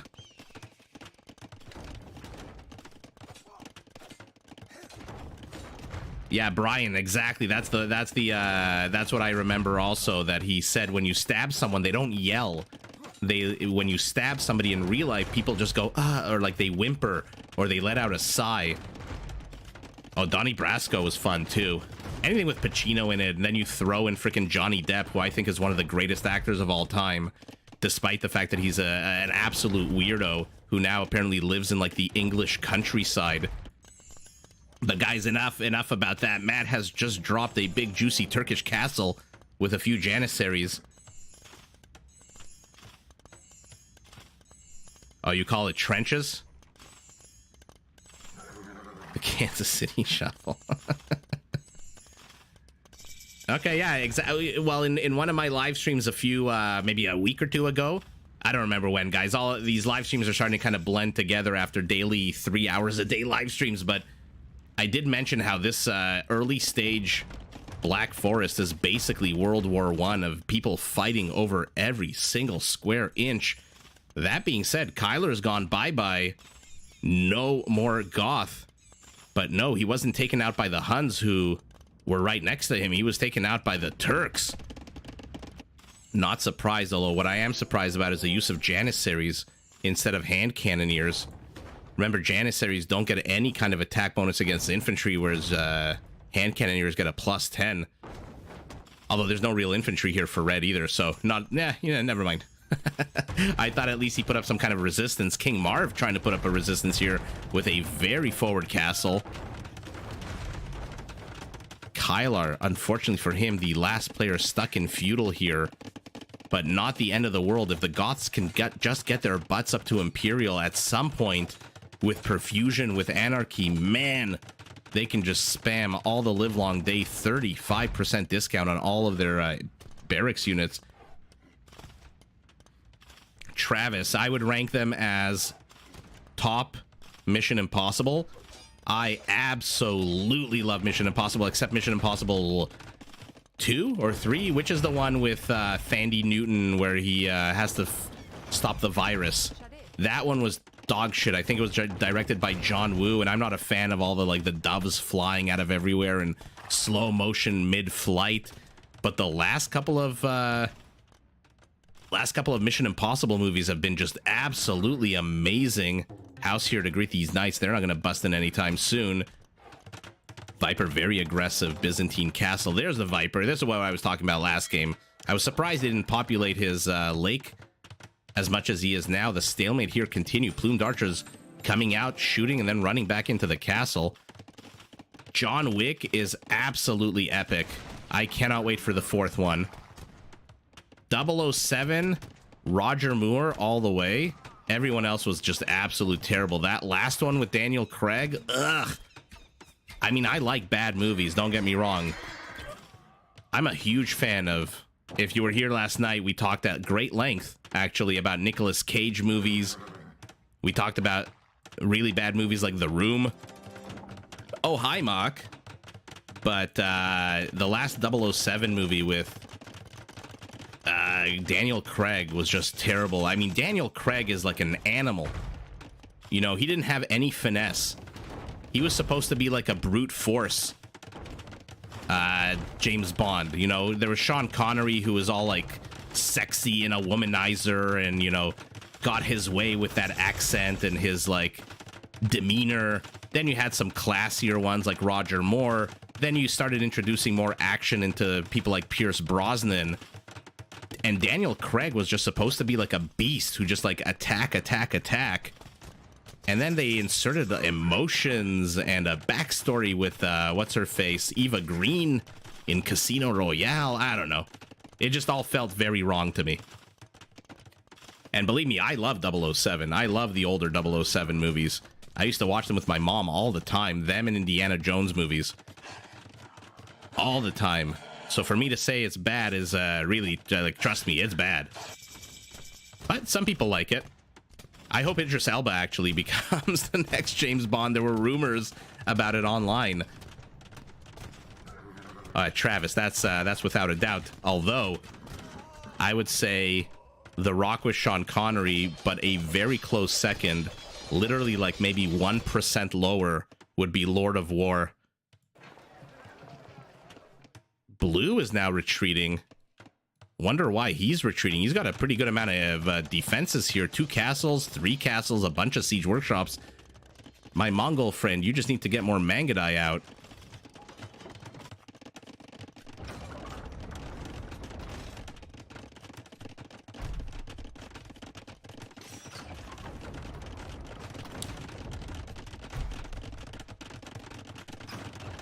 Phil, I read your name, and I'm assuming it's meant to be read in a mirror backwards, right? Otherwise, I'm gonna break my jaw trying to pronounce it. But Phil, yes, if they play that kind of game, I definitely will cast it. And number one, I appreciate it that you've been watching the casts. I'm glad people enjoy them. You know, when I started this a few months ago, and I haven't been around that long, I told my wife, I said, look, people are going to find me annoying or they're not. I hope they don't find me annoying. What the hell? Why did you go out of your safety of your wall off here? Nice. If I basically cast what the players play, so, and it's not tournament games. I leave the tournaments to, you know, the people who organize them. I don't feel right casting tournament games unless I have permission. So I did speak, for example, with Memb, and I'll be casting some of the King of the Desert games, not live, but a day or two after the fact. But most tournament games I try to avoid just because I reach out to the organizers and I either don't hear back, or actually, no, that's really the only reason. I just don't hear back from them, so it's the voice. I appreciate it. I always found my voice annoying. Anytime I would, you know, listen back to it on a movie or a recording, my good. My goodness. I'm trying to say my goodness. But yes, if the players do play a 1v1v1, like I think they did after Nilly's Apartment Cup, they had a massive free-for-all in FFA, if people still use that lingo back from the 90s when I was playing this game. I will definitely cast it. The problem is the version of the game that they played after NAC 4 was one that wasn't supported by my capture age. So I couldn't, unfortunately, watch it. Cataphracts. No Logistica just yet. Just a 12 attack bonus against infantry. Oh, the wall by Double ZX. Literally a second too late. By the way, look at the Viper. Has expanded. Huge expansion here to the center of the map. Wonder if he's going to support blue, or if blue even needs support. It looks like, yeah, Botkin just finished for our Turk, extending that range. My god. 12 range bombard towers.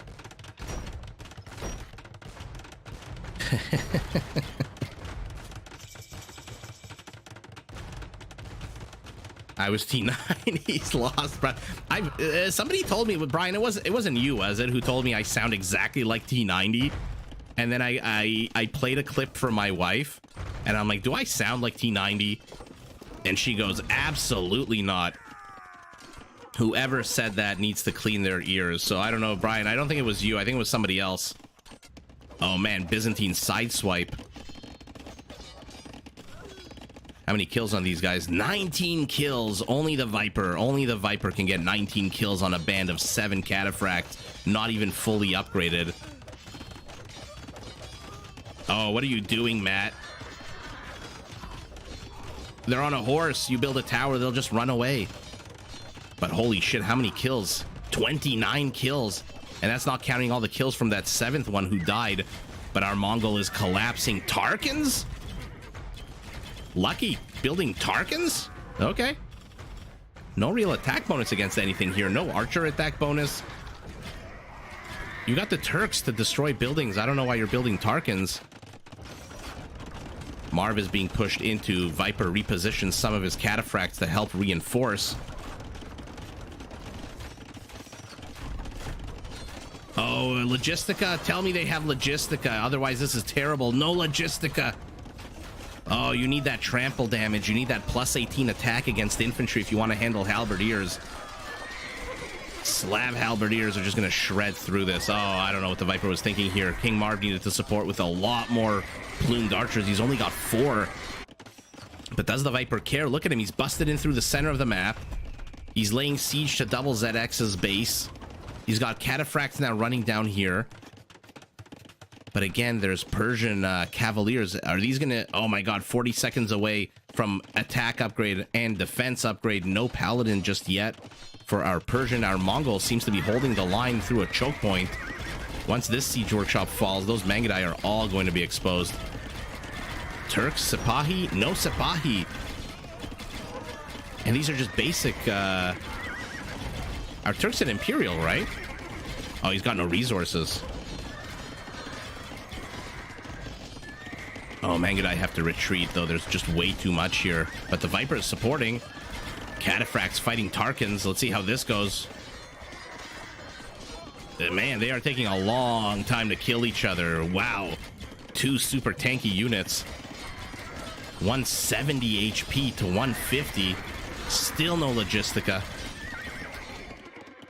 Yellow pinging over here for some reason. What does he want to convey? Is there some kind of backswipe? No. By the way, it looks like the Viper's offensive force here has been cleared out. 4 Trebs and a whole bunch of cataphracts. I guess 3 Trebs, the last survivor, making the trek all the way back to the base here. And the attack to the east has stalled. Wow, what a hold for Team North, despite being down 1 player.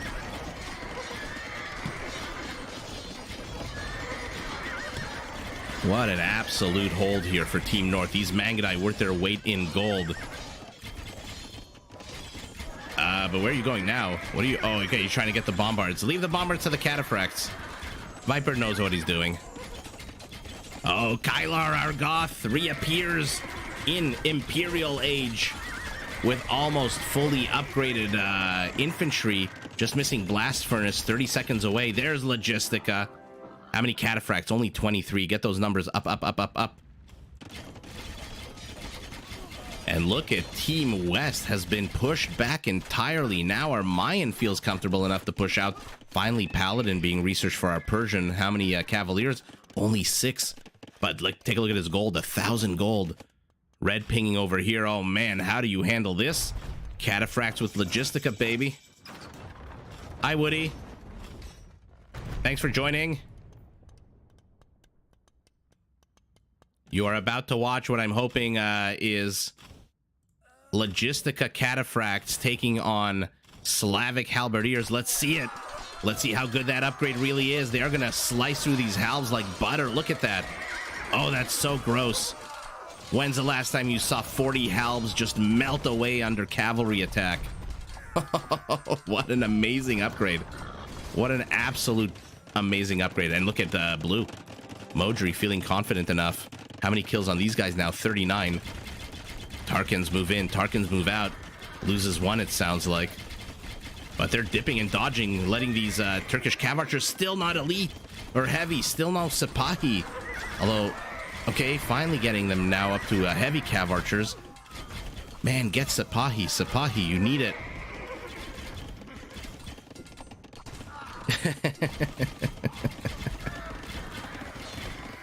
They don't know retreat. Look at this.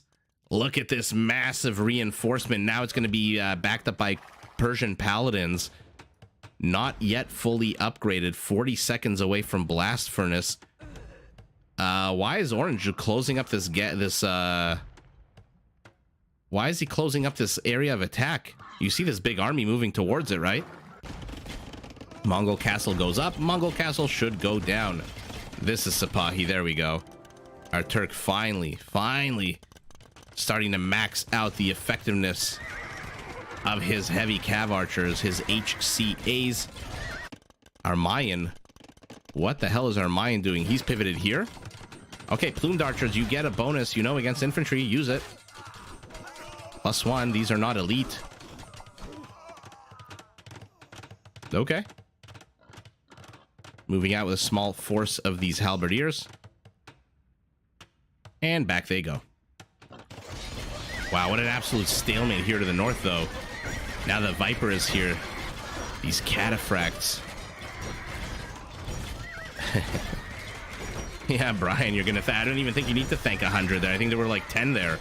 And they just absolutely wrecked that entire halberdier force. You know, I think people... there's certain units that people overestimate and certain units that people underestimate. Halberdiers is one of those that people, I think, overestimate against cataphracts, just like sometimes they overestimate them against Persian war elephants. When we watch deathmatch games and people throw in a whole bunch of halbs into those Persian war elephants with their trample damage, they just absolutely wreck halberdiers. Purple, we might want to move forward here. Our Hun needs to get the show on the road. They have been pushed back, but pushed back to the point of no return. Viper pinging here. What does he want? What's attacking what here? Oh, he's attacking a villager. Looks like hostilities have resumed over here. Look at this little welcoming enclave that our Mayan has created. Jimmy 2 times continuing to build halberdiers out of this very contested barracks. But the Hunnic spam has begun, backed by Turkish heavy cav archers. I don't know what Team East can put up here. They need a lot more Gothic infantry. He's got 59 on the menu, 60 more in the production tab. But it looks like he's housed at 185, it looks like. Yeah, how many barracks does he have, by the way? 11 barracks might be a bit of overkill for the Goths. But why the hell not? Okay, Mangdai moving forward. They smell weakness. This annoying, not annoying, this lazy Viper Byzantine bombard needs to get the show on the road and start shelling away at this Turkish bombard tower. Stalemate continues here. Neither player really able to engage into the other, but finally, our Persian Paladins need to get their asses into the battle here. I don't think they've been doing much. You're kidding me? 32 Paladins, you've got 6 kills? That needs to be 36, not 6. Although finally does manage to get some halves up to 24 kills. Man, firing rate on the Turkish Cav Archers, 1.8, 1.4 for the Mangadai. So they are going to fire faster. They have the same amount of HP. Same attack, basically. Some of these Cav Archers need to move so that purple can spam. And this is what I was talking about in the beginning of the game. You have your quintessential Cav Civ with the Huns against the quintessential infantry Civ with the Goths. And then they're just meeting each other here in the middle on this killing field, and the Mongols and Turks are just killing everything and anything in between. Epic clash here to the north of the map. Our Slav slowly moving in. Not sure why he's even wasting time here. Just onager the shit out of this. Out of the wood line and just move in and attack through the side. Yellow pinging over here telling, hey, green, protect your wall off. At the same time, he is walling himself off here. Boar's confused, wondering why the hell there's so much violence. Why is humanity so violent, say the Boars, as they get hunted down for their meat? Mangadai kills must be over 100. No, 78. 201 kills for these Turkish freaking HCAs. My God. My goodness. Are the stats similar? You know, the Mangadai attacks on a 1 higher, right? 12 to 11. But take a look at the Turkish armor. 6 pierce to 2. So I think the Turkish Cav Archer here... No, but then the firing rate. Man, I wish I was Spirit of the Law. And I knew all the nitty-gritty little mathematics that goes into these units. Because it seems like the Turkish Cav Archers are the better unit here. Until you factor in the rate of fire of the Mangadai. What is the Viper pinging over here? He's got cataphracts. How the hell did he sneak these cataphracts in? Oh, sour, but they are not as quick as the trade cards unless the trade cards come directly to them. Oh, sour here. Lucky Rocks, our Hun, trying to stop this, but how the hell did the Viper get in here? Was it through here? Oh, it's through here. He's built himself a gate. And then he gunned down a bunch of forest. Oh, the Viper. Absolutely annoying the hell out of Team West, getting into their trade route. But we're at that stage of the game where the trade is already up and running. Persian Paladins getting stuck behind these walls, getting absolutely decimated here by Green's halberdiers in these choke points. Our mine only at 28 halbs at the moment, though. Okay, 17 of them left. In comes the Viper to try to defend against some of this. But he's busy on his expeditionary adventure on the other side of the map, sending what more? He's building a siege workshop? But our Turk realizes it builds a bombard tower. Action seems to have shifted south, where Light Cav out of our Persian is making an appearance. And it looks like Team East is pushing into Team West in the north. Oh yeah, total sneaky bastard. What an absolute sneaky bastard he is, huh? Man. What a move by him. And he's establishing infrastructure. Oh, you build a bombard tower? Oh, sour loss. He's probably paying attention to the million other locations where he's presently fighting over here. Over here. Is he fighting up here with a few bombards? Team East trade is this one card going backwards? No, it just looked like that. What's the actual trade count, though? Let's see how much they're carrying. 94 gold, 107 gold. So not too different. Choke points always inure to the benefit of the halbs against cavalry, but take a look at this. Slavic siege. Not weak at all. And again, stalemate continues. I don't know how mad is. Oh, you know why? Because he has these Cav Archers. Take a look at the kill count on them. 206. That's exactly how he has more And what's Jimmy? Jimmy's just building halberdiers, to be honest. Although second highest score on his team. Fourth highest overall in the game. Our Mayans deleting all the walls that they built here. They want a wide berth of attack.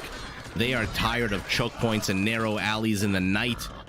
Viper is really on a tear of demolishing enemy walls right now.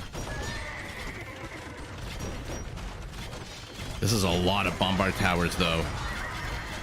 The problem for the bombard towers is by the time they fire against one of these units in the middle, that unit's already dead. The Turkish cav archers have already taken him out. He needs to micro these bombard towers, aim them all at the Mangadai. Otherwise, look, they're all firing on units that are already dead. Oh, that's so sour. Oh, look at the blue moving in, sniping. Freaking BBC. But paying the price. 200 kills on the remaining 30 cav archers. Our Turk's resources are starting to dwindle. He's got enough stone for 3 more castles. Our Hun losing Hussars all the live long day, but 83 villagers on food. Does he even care? And look at this. The Viper is going to swarm over all of this, unless the HP on these guys is terrible. Oh, the HP is so bad on his cataphracts. And with the... Why is the Persian retreating? No, the Persian should have engaged. Okay, why is the siege retreating? Attack, look how clumped these units are. Attack with the siege.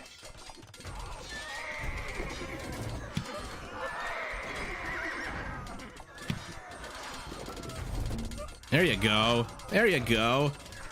Now do that against the cataphracts.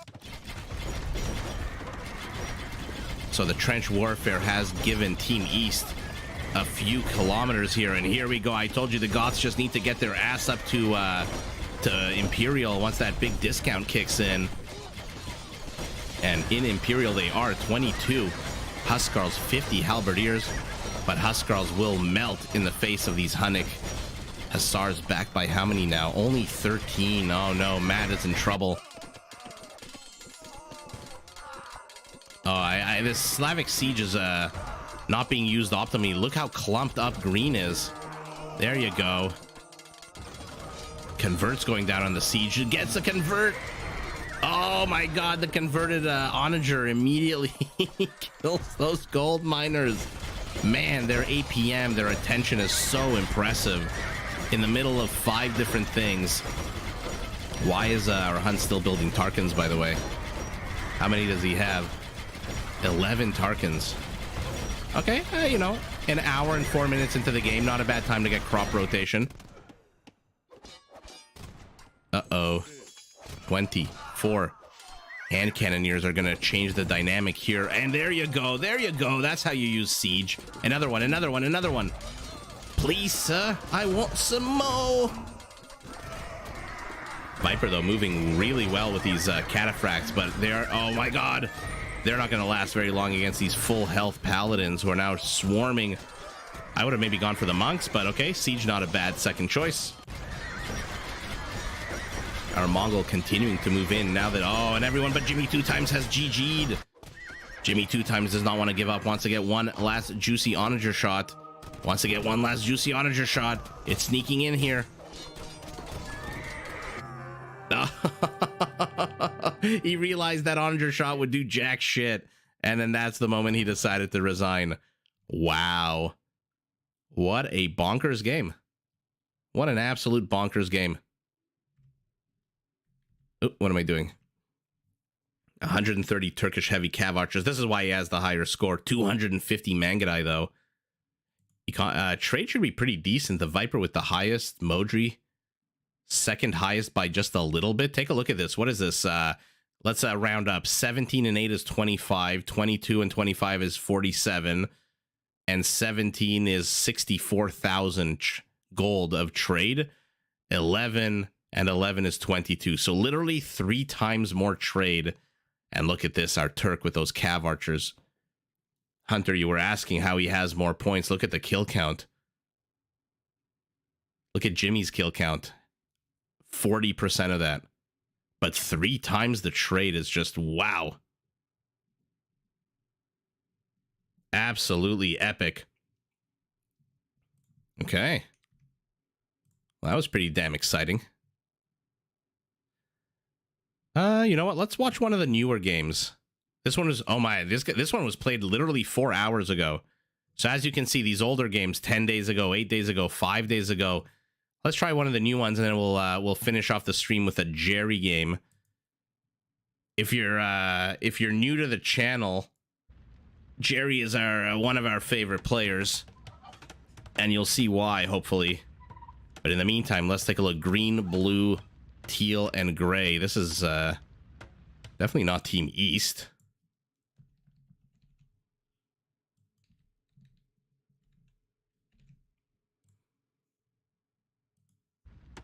Let's take a look.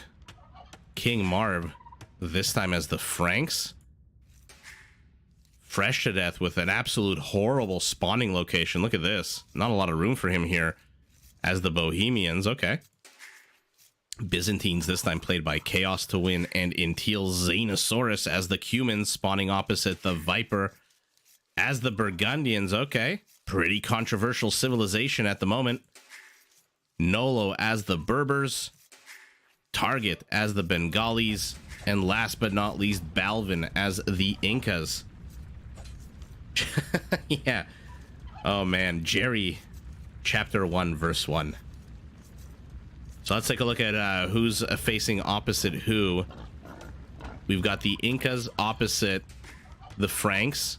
So, Kamayuks? We'll see. And then we've got the Cumans opposite the Burgundians. Ooh, that might be tough for the Cumans. I'm trying to think. Let's assume the Viper goes just standard. He's probably going to rush up to Imperial. It's the Viper. Let's assume he gets super aggressive in Castle and goes Cavaliers.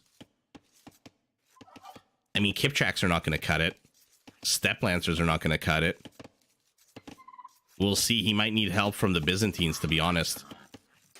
If the Viper starts spamming heavy cavalry units, you might want your Byzantine to build a few barracks around the area. Get those, get that 25% discount on trash. Oh, Brian. Jerry is awesome. He's gotten a lot better. But his first few boar pulls were just like, yeah. A work of comedic art. Macaw sees everything. Look at him gliding in the wind. Tail going left, right, navigating those currents. Looks like Xenosaurus is walling off. Let's take a look at the map, because this looks like a really ugly one. Xenosaurus very close here to these two, what do you call them? What did you call them? Trenches? I call them corridors, whatever, avenues of attack. And then this is basically hideout with a big forest in the middle. But there's a third path of attack between Xenosaurus and Balvin. Bit of a longer one, but whoever takes it will get these juicy extra resources. On the left side of the map, we have whatever the hell this is. Our Inca already has walled this part off, but look at Xenosaurus. Not Xenosaurus, King Marv. Sorry, I thought they were teal for a second. It looks very ugly for Balvin, right? The Frank is already here, but he sees it. No, he doesn't. Guys, I feel like I'm going colorblind a little bit. I thought this was purple. No. The villager should see it. Oh, yeah, she sees it. And now the eagle comes back. I had higher expectations for these two villagers, to be honest. Look at him walling off these lumberjacks. I mean, unless you're planning to kill them, there's no real point in walling this off, and you've got nothing here that kills them. They're just going to be chopping trees all the livelong day. Somebody told me, I don't know if you guys can hear there in the background, there's a sound of fire. Somebody told me it's a glitch with Capture Age, where at certain parts of the map, you hear fire, and other parts of the map, you hear like onager shots. I don't know, but sometimes when you click certain parts of the map, there is a bit of a sound mimicking a, I don't know, like a fire galley, maybe? Something on fire. 3 boar pull here for Nolo, who's back. Oh, come on, you're the Berbers. You move quicker. Why are you stopping? This is a long distance for him to go, but with that Berber extra 10% speed, oh, he's stopping so the board doesn't lose interest. With that 10% extra speed, I don't really expect him to take any damage.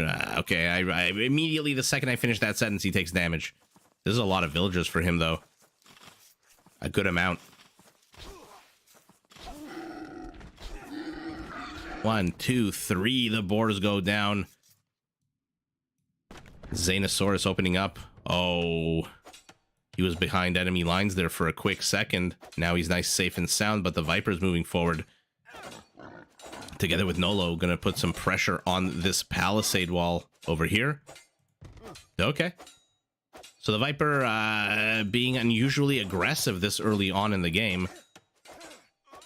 If I had to guess, he'll bust through here, and then he'll build a wall right next to this wall.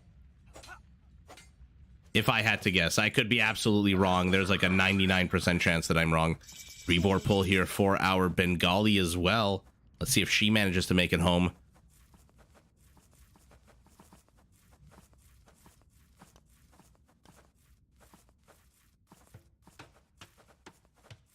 Yeah, looks like she does. Something's happening over here. Oh man, what an ugly wall off, Hunter. You were absolutely right. Ugh. Even a crocodile in the mix. I thought it was dead. It wasn't moving. Who is it attacking? The eagle? No, it's attacking the purple villager. It dies. Oh, look at this. This crocodile that hasn't had to evolve in 5 million years because it's just a perfect killing machine. As are these villagers. What are we working with? 8 on 8. Incan villagers taking on Frankish villagers. What did I tell you? I knew it was for just a very quick while. I mean, he didn't bust in like I thought he would, but yeah, the Viper likes to sit back, and there you go. He's just waiting for his butt to get up to feudal. Oh my god, the laming of the boars on the enemy side of the map. This is a good amount of food that he's getting out of this as well, by the way. 2 villagers with hammers in their hands. They want to build that wall. They don't want green to contest this at all. Viper just still hanging out in the center of the map. More and more players starting to hit feudal. Xenosaurus first on his team. That cumin feature. Second town center going up. Man, does it take a long time. Man, does it pull villagers. 8 villagers off the production line. And man, does it set you back in the short term. But we'll see. I mean, there's no better player to use it against than the Viper, right? Because you know he's not going to be super aggressive. How the hell is Teal going to even reach this wall off? Are you serious? Okay, I thought that was a villager.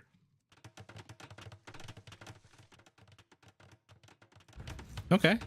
So, Balvin continuing to create what is probably the ugliest wall off we've ever seen. But look at Green. Sneaky, sneaky Green. Behind this, he walls his opponent off. Oh my god. What a hilarious move here out of Green. Oh, needs to wall this off before Purple gets there, though. Not paying attention. Oh, not paying attention. Sour, sour. All that work, all that sneakiness, all for naught. And now where the hell do you go with 5 villagers in the middle of your enemy's encampment? And there you go. Like I said, these guys don't mind that they're locked in. They're just jacking lumber all the livelong day. What are you? You are 3 boars. Surprised the Viper hasn't gone out to get these. Okay, he's hunting deer for now. Pinging over here. Perhaps reminding Target that, I don't know if you remember, but Balvin is on your team. But preemptive wall-off's never a bad thing.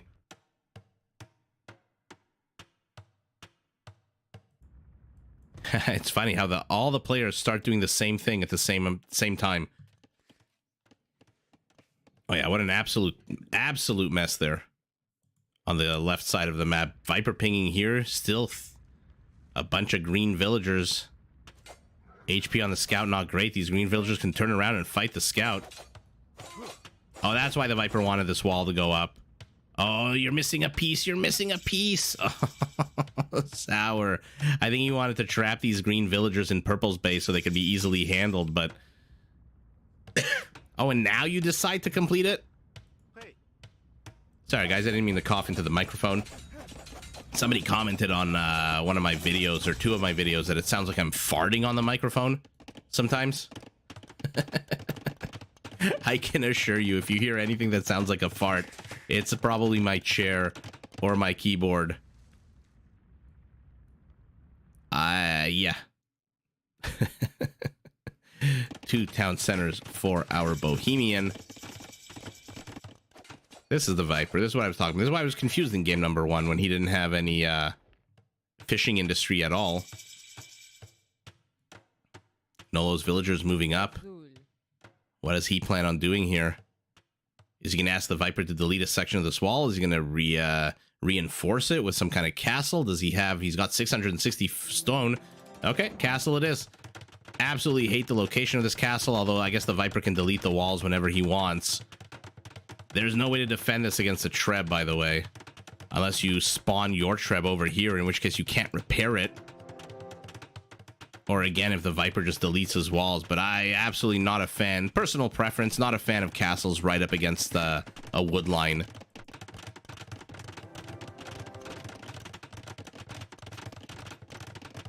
Okay, let's see what the players are doing. We're hitting the 20-minute mark of the game. Not quite yet the hostilities portion of the game. Our Frank, 35 villagers. Continuing to engage in shenanigans here with Purple. Although Purple does have a tower up to counter his. Neither tower quite reaching the other.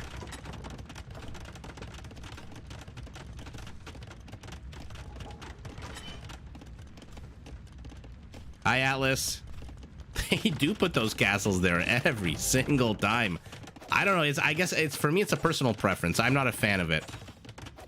Because again, if this castle comes under attack from a Treb over here, right? How are you going to defend it? You can't defend it. And if the Viper deletes these 2 walls, stone walls, he's not going to be able to highlight his own walls. Like, how is he going to click through this? It is so hard. In any event, enough of my griping. Balvin continues to be so annoying. Yeah, Brian, I think this game's gonna last a little bit longer, so yeah, I think you should be, if you're back in the next like half hour, I think you should be back for Jerry's game.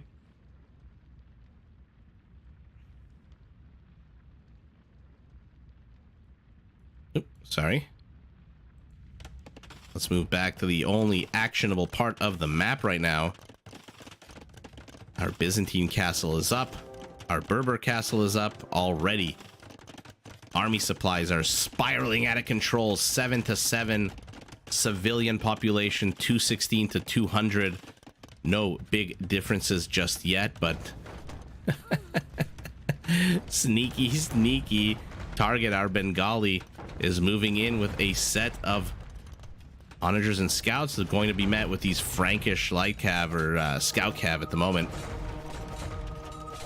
And thus ends Target's expeditionary force. Literally nothing done. King Marv. Is he close at all to clicking up to castle? He is not. Still needs 400 gold. And like I said, when you're playing opposite the Viper, if you're the Cumans, then yeah, you know you can build that second town center, because the Viper's not going to be putting on that much aggression. Oh, Atlas, yeah, you're right. Plus, there is still a stone wall behind here. These yellow bars are the stone wall. It just, yeah, and I guess you're right for the ram push. I just more think about the Trebs, I guess. But absolutely right about the ram push. Although the ram, if a ram attacks the stone wall, don't they have an area of effect of 2? So it might actually damage or at least over 1. Let's take a look, actually. I mean, this is just a basic battering ram. Oh, no. Never mind. We'll wait for them to upgrade. A few step lancers watching the farmers, laughing at the civilians as they generate the food needed for them to eat in the commissary. Purple expanding with 2 town centers near the stone, near the gold, but uh-oh. 4 Frankish light cav are moving in.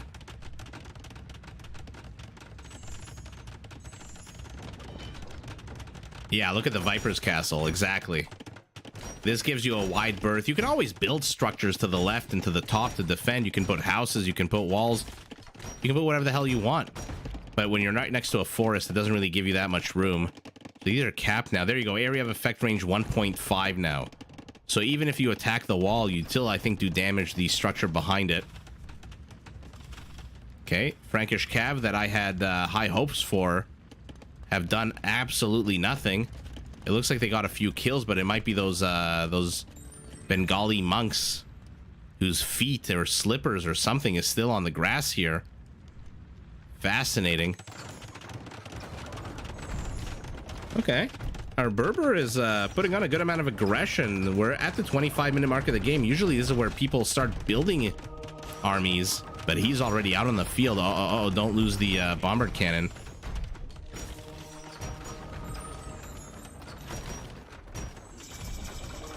Oh yeah, I think sometimes I like laser focus to what we were talking about. So I focus more on the trip, like so if this was as it is under attack right now, how is Red going to defend this without exposing his trebs? Because there's a wall right in front of his castle. But on the other hand, to your point, that wall does defend against rams. So I guess overall, I don't like the the castle placement, but I can see the point. Oh, he's able to get the villagers. By the way, these guys do have one range, so quite able to get the villagers behind there. Convert on the villager, convert on the bombard, get sniped. Oh no, Cumin step lancers, and the castle goes down. Yikes. Yeah, like I said, sometimes I focus so much on what we do against trebs, and I forget. Oh yeah, there's other units in this game that can demolish a castle. Uh-oh, the Viper's in the monk line. This is a lot of dead Byzantine monks here. I mean, he's gonna lose all his light cab, but he should get one more. No, it sneaks into the castle. 7 monks seeking sanctuary inside their Byzantine castle. Red pinging over here saying, wall this off, please. Purple does have a villager here already, but look at our Frank. Look at our Frank shoving in with a castle.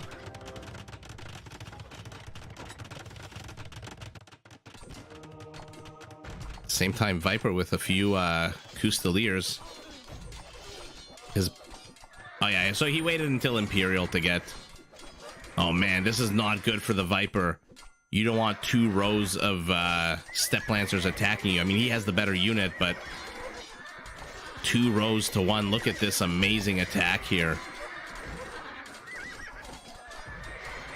Seems to be a bombard somewhere here for Red. Has the Frankish castle gone up? I didn't think it would. Purple had way too many villagers building his, but look at this. He just pivoted south. And he's got a castle here already. Our Frank using that discount, surrounding his enemy, inserting himself right into the line of reinforcements. And if green walls this part off, then all of a sudden Team South is in big trouble.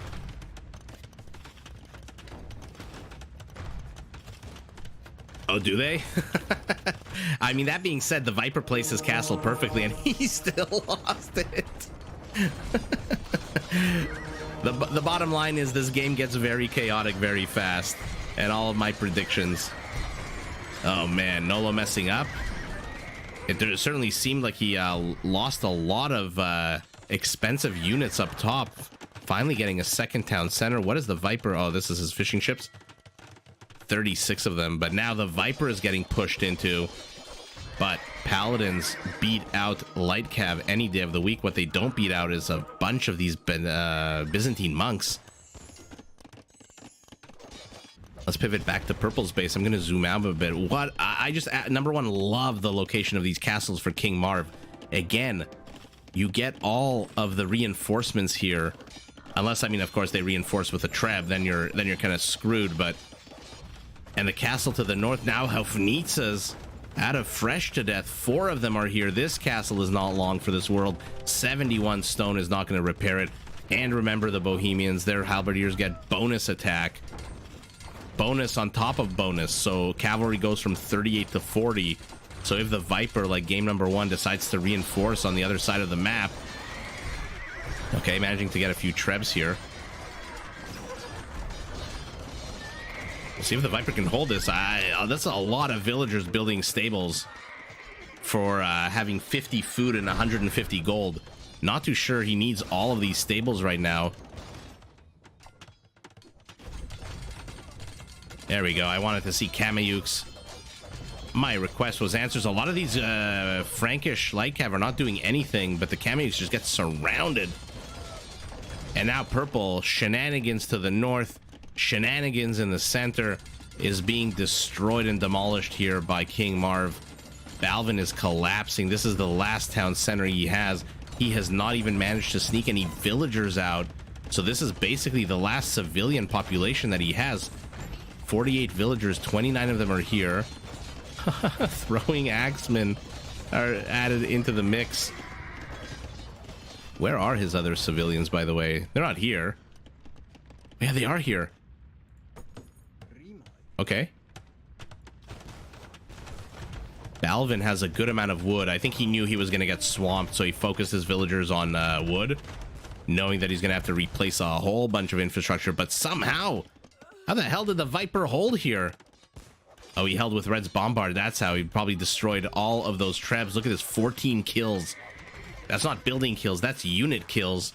And Nolo redeeming himself a little bit here. He must have heard Hunter 5 hours later talking about how he messed up. So across space and time. Oh, what the hell is this? A bit of a ramshackle siege here. Pikes 4-hour Bengali. These elephants are going to attack, what is it, 20% faster? Oh, mama. 10,000 HP of elephants are moving forward. These are not bombard towers. Oh, yeah, yes, they are. Oops.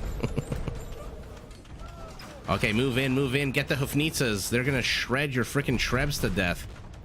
Okay, lost all his Trebs. Took down one tower. The elephant's moving in. Focusing on a halberdier that was sent to distract him so the Hufnitzas can huff it out of here, which is exactly what they do. Does manage to take one down as well.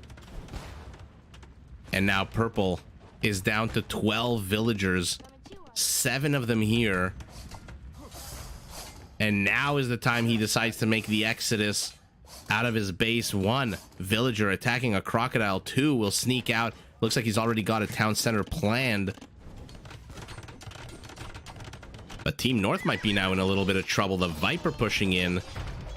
Our Byzantine, though, remember that amazing, the disgustingly amazing discount on trash. And this is what I was saying in the early part of the game. Our Cuman can definitely not last against this, but the Byzantine can clog up the works with now halberdiers. Oh no, was he not researching halberdiers a second ago? Did Chaos to Win lose the barracks where he was researching halberdiers? I could swear I saw halberdiers at the top left of our screen, and now he's got 1,400 gold. Oh man, the Viper is in the back of his base. Yeah, he's got a few barracks here. Not Goth barracks, but... Oh, this is sour here. Look at the Viper. He is everywhere. He's killing lazy villagers, doing Fresh to Death a bit of a favor there.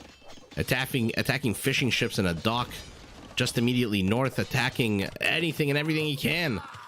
Epic play here by the Viper, but his team is getting pushed back slowly. This is a lot of dead elephant baskets.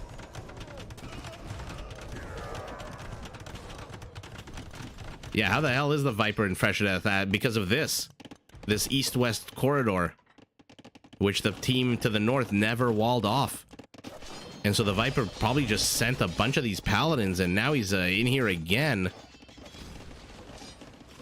They've taken the score lead. Yeah, look at that. Not a huge score lead. About 10%. Oh, yeah. Good luck attacking these guys with their 10 Pierce armor. What the hell are you doing? Look at this. It's taking... I'm going to be 75 years old by the time these mobile walls go down. 10 Pierce armor. How many freaking elephants? 26 elephants can't take this one guy down. Oh, my goodness. 26 elephants plus 4 elite skirmishers. Oh my god, let's look at this guy's HP. Look at this. Oh, you love to see it. It's so tanky. Not called the mobile wall for nothing. Now Teal is retreating, rebuilding infrastructure here. Our Cuman army is down to a spearman and some camel riders. And now the Viper's in the back of Marv's base. Man, the Viper, I think he just right-clicks as far away as possible and then just goes back to his main army. I think our Bohemian needs to get his ass over here. You need those halberdiers with that 25% extra bonus against these Burgundian. Look at that 40 attack against cavalry bonus. You need them against these units. Oh, look at the Viper. He's going to discover there's a wall here. And boink, runs right into the wall. Gray needs to get his ass to Blue's base now. That being said, Gray is pushing back this Elephant Tide target with how many left? Oh, you've got elite skirmishers and elephants and one monk taking on Haufnitzes. 31 kills already on these guys, and they're shooting down these elephants like oh man, like shooting elephants in a barrel. Skirmishers continuing to attack, but again, 10 pierce armor. This is a Huskarl inside a box. The Viper pinging over here saying, hey, we need to demolish this wall. And there's a huge body of pike here. I still think our Byzantine needs to get his butt over here, as does Gray, by the way. You know who's not doing much right now? Green. Our Frank. He's not even up to Paladins yet. He's got 100 gold. Gray is taking on Orange all on his own. Purple is basically knocked out, building a second town center behind enemy lines. How have they not seen this? Look at this. In the gray, dark, foggy land. I mean, he'll see the villager, right? If he's looking, he'll see the villager. And he'll see the villager disappearing here. He must know that something's up. Green now pinging here saying, oh no, they've created a hole in the wall. And the Viper is here. Yeah, there it is. There's the Halberdier upgrade. I knew it was canceled originally. Or he lost it because of that barracks going down. Okay, so it looks like our Bohemian has things in hands that has things in hand down to the south. To the north, the Viper upgrades. Oh man. Oh, what's a elite camel archer? Okay, finally a minute 40 seconds away from Frankish paladins, which are absolutely going to wreck, but they need attack upgrades too. Okay, he's starting to get iron casting. We'll need to get blast furnace. That takes a long ass time. Yeah, I know, right? He continues to use ranged units against the wall, literally a wall. 10 pierce. I mean, the Bengalis are, I don't know what else he can go really, but I think it's like a battle of pierce armor versus HP. The fact that these elephants have 300 HP is all that's saving them. The Viper retreating, waiting for these camel archers to show up so that they can snipe these Byzantine halberdiers. The Byzantine halberdiers don't really need to trade out that well. They just need to trade out, period. 13 seconds away, 13 seconds, 10, 8, 7, 6. Don't engage yet. Don't engage, don't engage. Yikes. Now engage. Now go and swarm.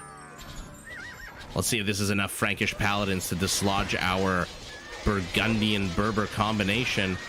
Oh, the halberdiers from the Byzantine sneaking in from the back. Not that these Berber camel archers are helpful in any way at all. No attack bonus against the cavalry whatsoever, and the Viper is losing. The Viper has lost. Oh, you know why? Because they threw in a few of these Burgundian freaking 40-plus attack halberdiers. And look at this wall. No, this is not Japanese with Yasima towers. This is Bohemians. But he's starting to run out of steam. Only has 2 Hussite wagons left and 1 Hufnitze. Has he overextended? Green pinging up here. Okay. I guess he wanted to let everyone know he got rid of those camel archers. You mean the Hussite wagon? These guys? Any unit behind them gets half damage done because they're literally called mobile walls. But they basically have pushed Orange back to the brink. But they need to keep pushing, otherwise Orange is going to repopulate.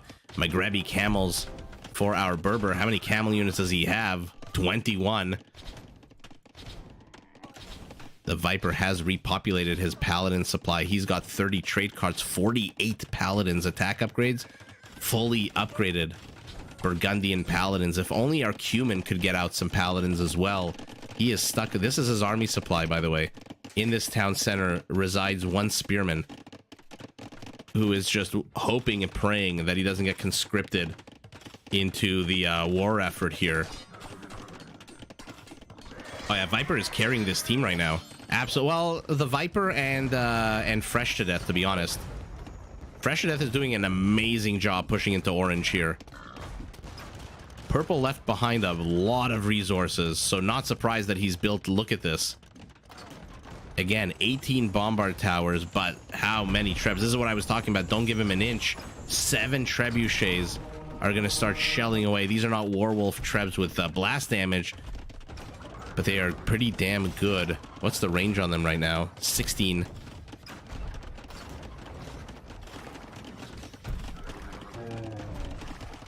Camel takes a shot to the face. Viper trade up and running. Doesn't look like there's any trade for Team North. Just a trickle. And how much is it? 59. Yuck. Compared to what? 106. Literally double the payload for Team South's trade. No, halbs are necessary. I wouldn't nerf the halbs personally. I think they're really the only really defense against hussars and things like that. Hussars on hussars are pretty good, but the well-placed halberdiers can wreck hussars in seconds, which I guess stops raiding in late game. Yeah, it's hard to say. I wouldn't nerf halberdiers. I love the fact that they have that massive attack boost. Otherwise, look, these paladins, 48 Frankish paladins would just swarm over everything. They're basically elephants, 200 HP. Look at this. Oh my god, if he just pivoted south right now and moved those 48 paladins here, it would be GG. And look at Purple, still operating, still happy as a clam here. Although it seems like a Treb inside the castle has finally discovered that there's something amiss, something going on. Somehow, Purple is still in this game, despite the fact that he has 3,600 score only. I would say no to that as well. They need to be cheap, I think. I like the idea of trash units and expensive units. And in history, I mean, halberdiers and pikemen were pretty damn good.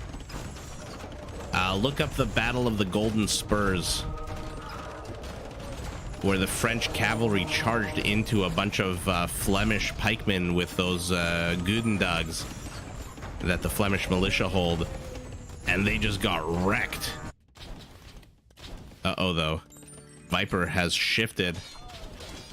Oh, okay. This, I mean, green's gonna win this fight easily, but the HP on these paladins is gonna suffer. It's already low. It's already down a third. So not the best engage. Maybe should have lured them south into that Bohemian castle here, which is now fighting against 2 red Trebs.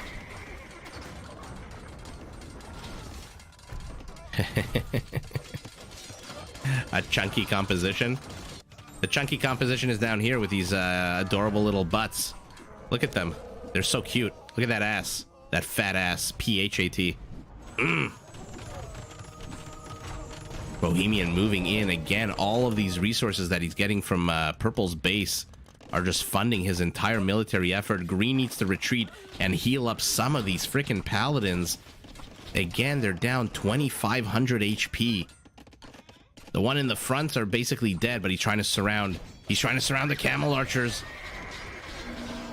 Uh-oh, Red's not paying attention. Nolo is not looking here.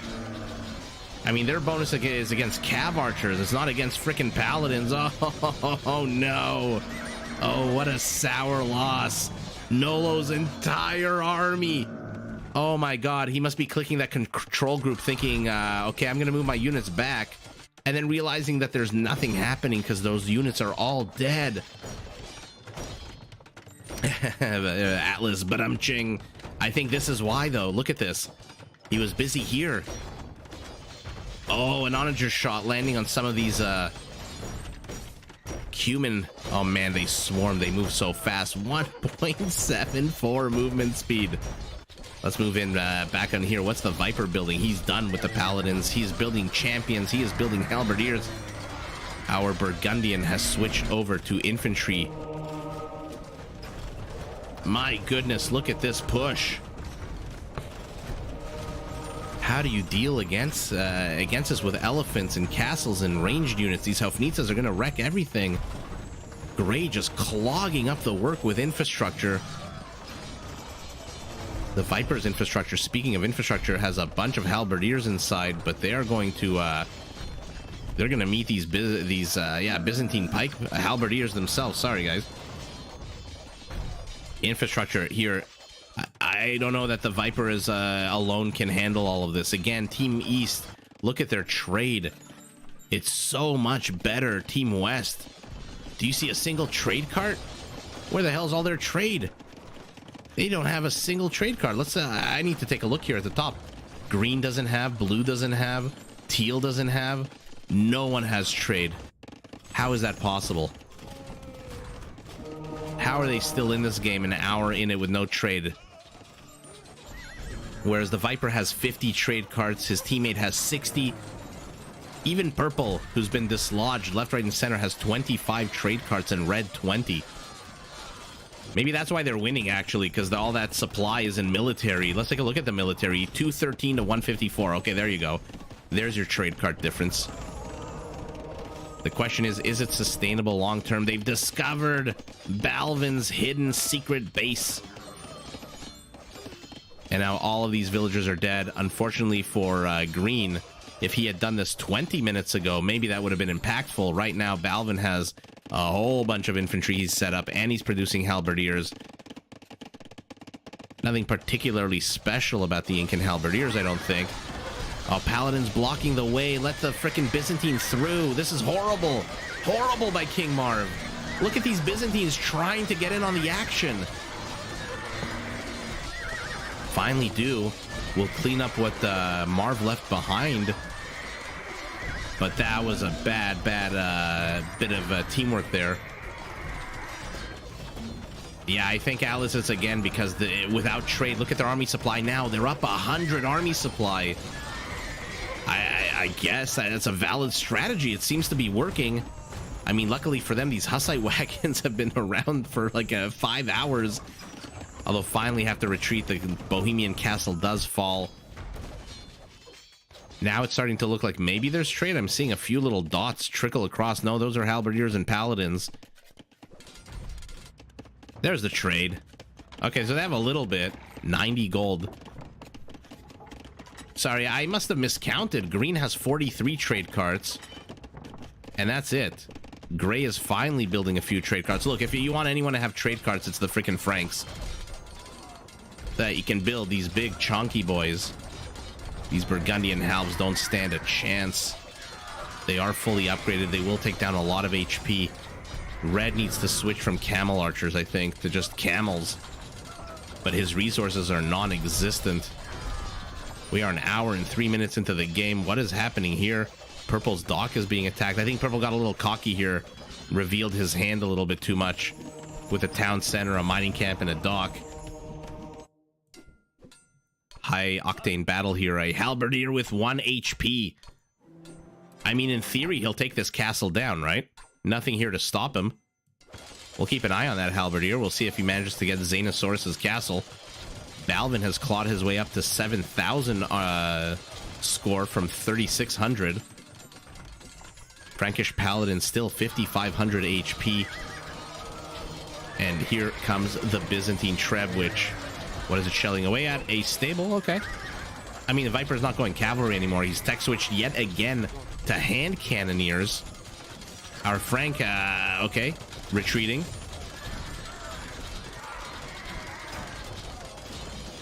All 4 players still in the game. All 4 players just ludicrously pumping out units. Red even has cannon galleons elite in this little lake.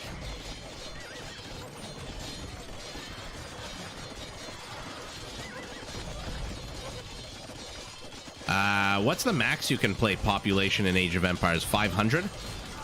I've seen 300. I generally think 200's a good amount, but I don't know what the maximum actually is. Man, Bombard's just taking out anything and everything. Still has how many? 4 Hufnitzas. But our Bohemian is running out of resources, running out of gold. That being said, the Viper and Nolo are being pushed back here. Somebody has to address these cannon galleons, otherwise they're going to keep shelling away at infrastructure. I guess that's what these Byzantine docks are for. Oh my god, are we going to see Greek fire? No, no Greek fire just yet. No +1 range. That would be hilarious if he got Greek fire just for that.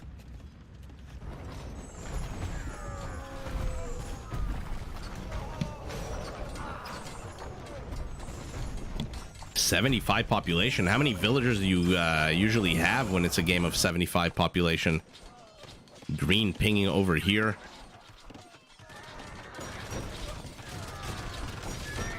Now our Byzantine needs to maybe tech switch into Halberdier, into Arbalest. Oh, sorry guys, and my mouth is just saying words. Into skirmishers. This is 44 camel archers. Now there's hand cannoneers. Halberdiers are not going to get the job done. Somebody somewhere needs to tech switch into skirmishers, I think. What is happening here? How the hell? Oh, he's destroying enemy palisades. Oh no, our Bohemian is collapsing. Our Frank needs to get his butt over here. How many? 35 paladins should be able to absolutely wreck these elephants. 14,000 HP. Yeah, send in the halberdiers first, and then follow up with that Frankish paladin push.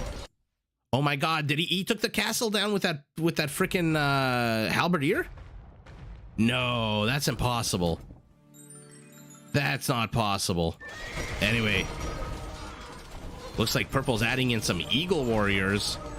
35 of them elite upgrades, not fully upgraded, still missing fabric shields.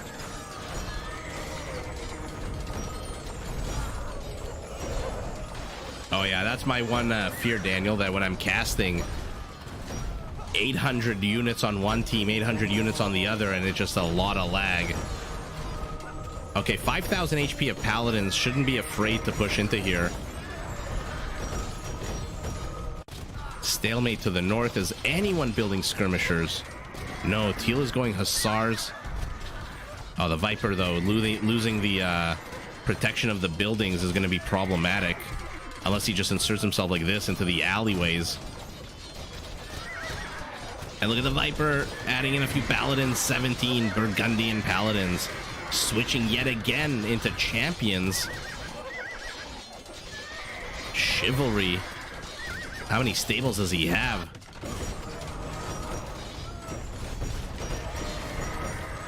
Oh man. Fresh to death. Needed a little help from King Marv earlier on. Because he didn't, his entire attack has stalled. Now that purple is re-emerged. 59 Bengali elephants. No more Hussite wagons. Oh, you shouldn't be sending them in one at a time like this. Plus, they're not doing anything. They're just not doing anything. Yikes. So we've got two stalemates here. To the north. To the south. It looks like purple's base is starting to get reclaimed a bit. And yeah, you're right, 140 army supply. Look at the difference in army supply now. That's what happens when you pivot into trade all of a sudden at the hour mark of the game. Oh, converts going down on the Hussites as well. Yikes. Why is blue pinging here? Oh my god. Oh my god. These walls that Balvin placed at the 10-minute mark of the game are now completely messing up their trade route. This is 40 trade cards, almost 60 trade cards that are doing nothing. Wow. Wow. Sour turn of events. Paladins trying to do something, but there's enough monks now. Holy shnikey, look at how many monks from our Bengali 16. Going straight for those monks. This is a lot of gold that's being wasted here. 16's down to 11, 10, 8. How many paladins did he convert? Doesn't look like a single one. Maybe a few that got immediately killed, but he lost all his monks. 16 monks just absolutely vanished into thin air, but so did 30 paladins. Oh, sorry, guys. I've been saying this for the last 10 minutes. Somebody, for God's sakes, tech switch into our skirmishers. Wow. If you had asked me 10 minutes ago if I thought this is the direction the game would go, I would have told you absolutely not. Why the hell? Gray is pushing into here, happy to take on 2 players at once. But then Purple started reinforcing. Look at Purple's army supply. It's the second highest on his team. Purple's army supply is higher than the Vipers. Wow. Is there still a backlog of trade carts? No, they managed to get this. The Hofnitzes had to come here and demolish. Wow, how sour was that? Absolutely insane. Almost 1,000, it looks like, halberdiers from our Bohemian. 350 elephant archers. Let's look at the trade. This is going to be comical. Look at this. Look at this. This is why they won the game. What is this? 59 and 12 is 71. 82,000 to what? Let's be nice and call this 16,000. Literally 5 times more trade for Team South than Team North. Kill count, the Viper. I was going to say the Bohemians probably. No, 918 tied with the Bengalis. Man, they were slaughtering each other on the field of battle, but the Viper, 1,247 kills. Yikes. That was an absolute epic game. Oh, man, it's already been 2.5 hours.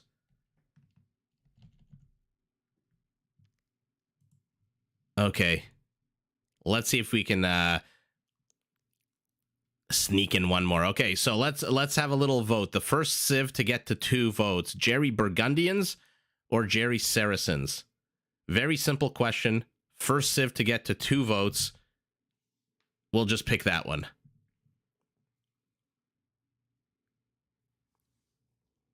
And then whoever's new will see the Jerry effect. Okay, Daniel's vote is for Saracens. Burgundians, Atlas, the one he can spell. Okay, whoever's next is the tiebreaker. Oh, is Brian here? Burgundians for the win. There you go. Okay, so we're seeing Burgundians. Daniel, you'll have to tune in not tomorrow, because tomorrow I'm doing that 4-hour premiere stream in the morning. Oh, by the way, if you guys haven't seen my notification, what I like to do is, before a new patch comes out, I aggregate a bunch of games played by some of the top players. In this case, it's Hera and Mr. Yo. And in the last 2 weeks, they've been vying very hard for the #1 spot. Hera has it right now, but a little while ago, Mr. Yo was actually #1. And there's 7 games that they played on Ranked Ladder. Starting at 11 a.m. tomorrow, I have a premiere coming out. I'll be there in the chat. The games have been casted, but I'll be there in the chat, and we'll just watch. It's 4.5 hours, or 4 hours and 15 minutes. I should have made it 4 hours and 20 minutes for the holiday. But Hera versus Mr. Yo tomorrow is going to be instead of a live stream. So I will be taking the evening off, because the morning is going to be a 4-hour premiere. So if you're available, please feel free, come by, check it out. And that's about all. That's all she wrote. Brian, thank you. I guess for you it's going to be 10 in the morning, right? If I remember correctly. Green, gray, blue. So this is definitely Team North, but it's got Jerry, which makes you guys Team South. Okay, so let's go over the players. In gray, Nestic, the 2 bushes tell us that this is Gurjara's. In orange, Buddy Batty as the Chinese. Savvy Empire as the Hindustanis, and the man himself, Jerry, as the Burgundians, choosing to wall himself in against Silver Star playing as the Bengalis. Slam, okay, a fellow Canadian playing as the Cumans. The old Radiant Leaper here playing as the Koreans in yellow, and Mamalukson playing as the Red Aztecs. So let's see who's opposite who. We've got Aztecs opposite Gurjaras. That might be problematic for the Aztecs. Gurjaras pretty much counter, right? Anything that the Aztecs can produce, Chakram and Shravamsha. Even if you get Outlot for your skirmishers, maybe Siege. Maybe that good, powerful Aztec Siege. Bengalis opposite Burgundians. We'll see how Jerry handles this civilization. Will he be, you know, as powerful as the Viper? We'll take a look. Daniel, I literally did that earlier today. My wife went for a haircut also, or a blow dry or whatever they go for. But yeah, I think it was a blow dry, and that's exactly what I did. Oh man, Silver Star, by the way, look at this, playing Arabia. Huge open map here. What the hell was this? I wish we got to see. Oh, it's a bear. Oh, and our last game today has Cocaine Bear in it.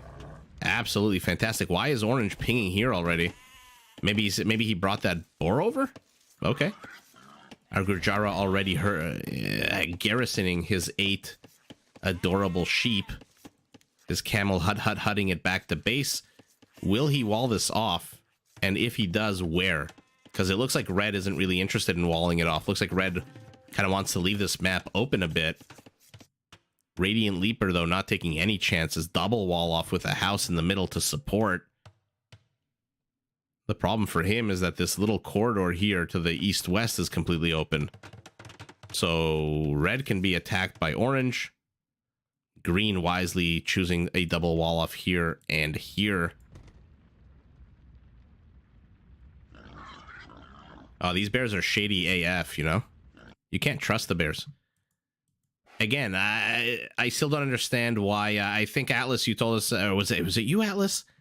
I asked why the bears have less range than any other wild animal in the game. Their line of sight is 10 compared to the 12 of crocodiles and Komodo dragons and stuff like that. Was it you, Atlas, who said because of their nose, their weaker nose? In any event, Silver Star, not a Beastmaster yet. Only pulling 2 boars, leaving the third one for Jerry. He tried to come in here thinking there were 3 boars. Instead, he got 1. And in getting that one, he leaves his wall completely open. Is he sending a villager to repair? No. Looks like he already got his 2 adjacent boars. What's left here for Jerry in terms of boars? Just this little clump here, but that's behind enemy lines. Okay, now he's sending a villager to repair.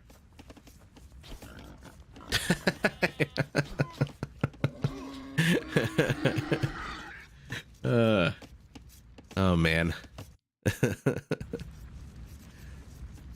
Again, that sound of a fire or something burning down on this side of the screen. Oh man. Swashbuckling villager Cocaine Bear gets double-sided with a scout as well. Does go down, but ultimately what is this villager going to do? This villager, by the way, is behind enemy lines. Unless he builds a wall off. Sneaky. What's Buddy doing? Keep an eye out on that villager. Bit of a defensive wall off here as well. Okay, so the players are, you know, exploring their economies. Nobody has yet claimed the boars up here, nor the 6 over here, nor the 3 over here.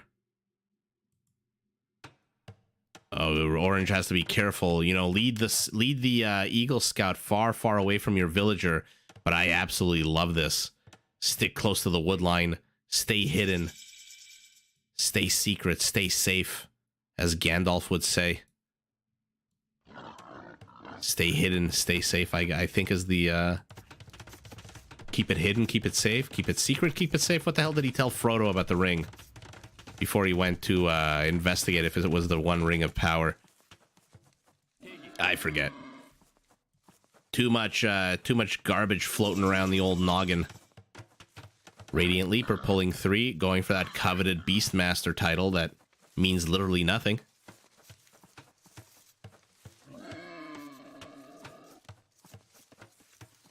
You have to be careful when the other boars are so far back not to kill this one too early.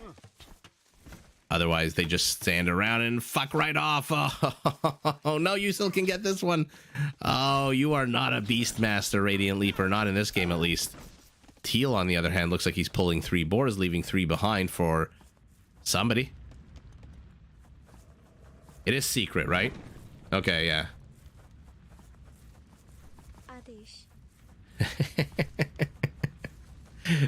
Oh, man.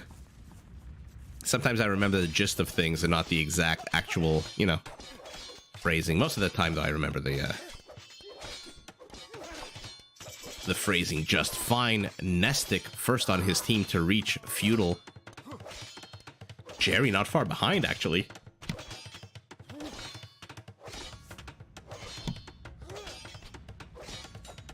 Oh, the wall looks like it's about to be busted in, though. This one archer being so annoying.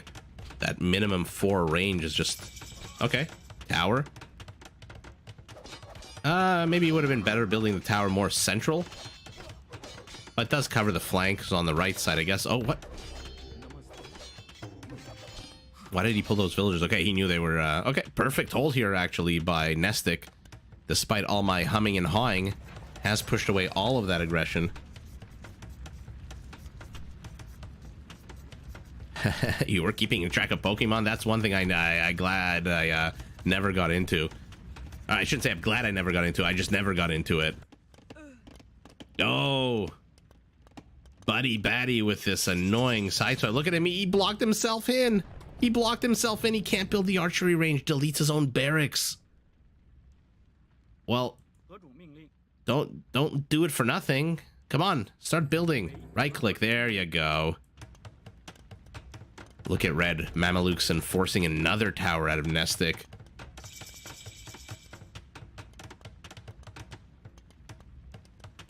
Oh, Atlas. Maybe he says both.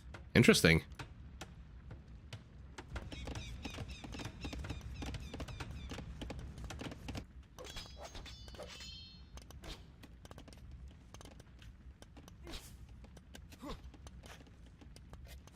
Yeah, my expertise extends to movies, but sometimes. Look at look at Purple pushing a deer. Look at Slam being a pal. This is the Canadian spirit, you know? Look at that Canadian helping his teammate out. Kudos to Slam. Uh-oh, though. Jerry with the sneaky villagers, a proxy barracks, a proxy archery range. Punishing Slam for being so nice. Not Jerry, welcome. And here comes Jerry, but also, by the way, Buddy Batty, whose entire infrastructure is going to get discovered now and destroyed. Oh, he should have just stuck with the barracks, maybe. One skirmisher is not going to do much. Now Jerry bifurcates his army. An archer and a spearman go left. The rest go right. They got a scout as well.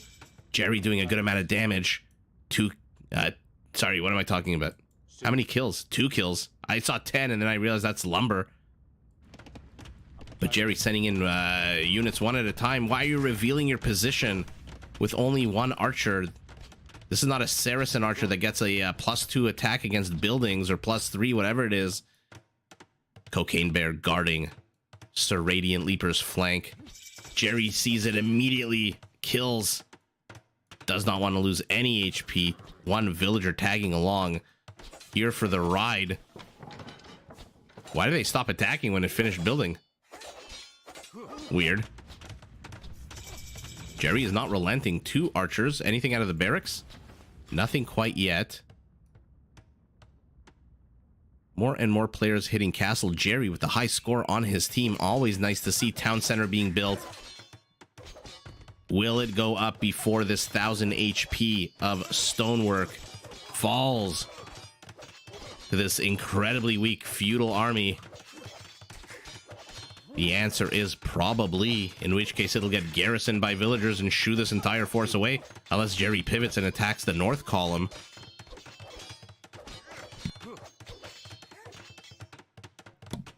Okay, realizes he's not going to bust in, immediately retreats.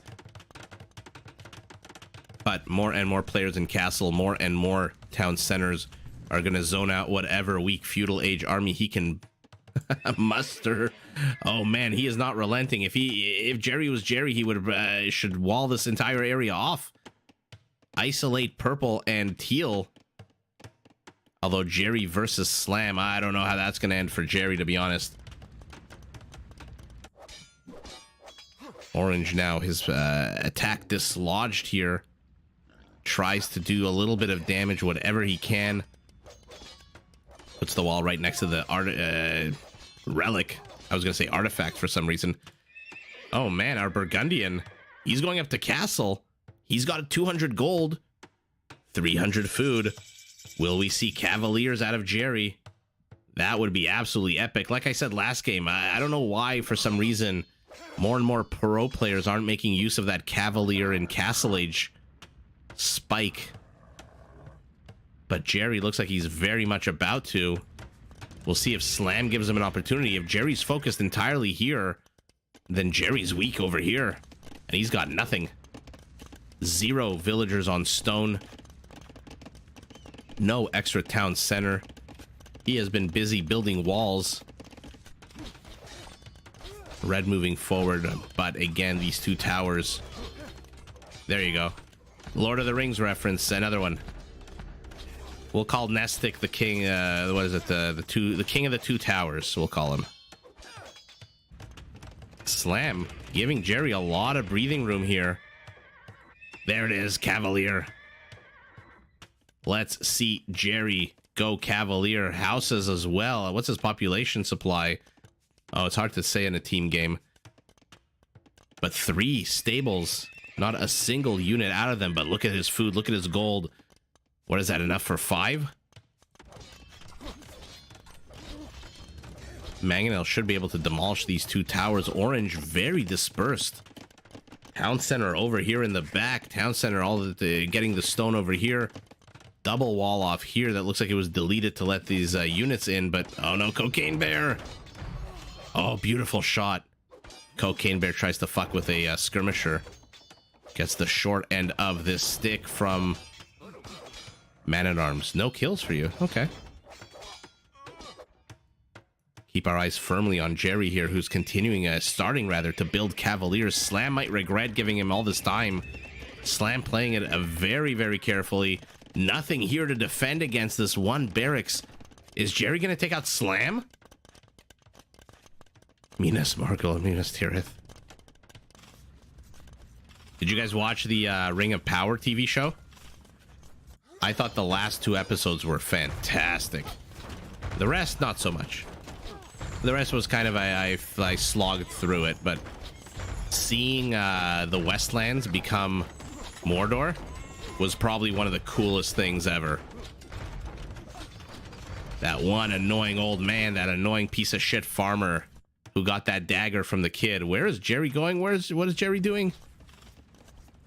Oh, here we go. Any upgrades at all on these guys? +2, +2. How the hell did Jerry manage to do that? Oh, but look at this. This is what I was talking about. Jerry not protecting his flank here. Slam pinging, saying, what the F? How the hell are there all of a sudden 8 Cavaliers inside my base? Jerry engaging into a town center. Not the greatest move here. Slam, unrelenting. Jerry has nothing at home. Slam has nothing at home. More villagers dying. How many kills for these Cavaliers? Only 4. I guess a few of them died. More and more of them are dying. The problem is Jerry at home. Beautiful. Look at this. Using villagers, using a mangonel, using anything and everything in his arsenal. Does manage to get one of the rams down. Is Jerry gonna hold this? Why is my voice prepubescent all of a sudden? Oh, you need another onager, another mangonel. Wow. Jerry. Sorry, guys. We are way too focused on Jerry. Let's see what the hell else is going on the map. Mameluke's son pushing into Nestic. More and more towers for the King of Towers over here. Orange getting ready to support, or rather getting ready to shove himself into Radiant Leaper's base. Slam has one last ram. Oh, Jerry's got to repair. Jerry's got to repair. Two more shots. One more shot. What else is Slam building? Nothing. The question is, how will Jerry do? Oh my god, look at Jerry. But in Slam's base, Jerry has been repelled. 5 kills. What's the civilian population? 83 villagers for Slam, 41 for Jerry. So I don't know that Jerry can keep this up long term.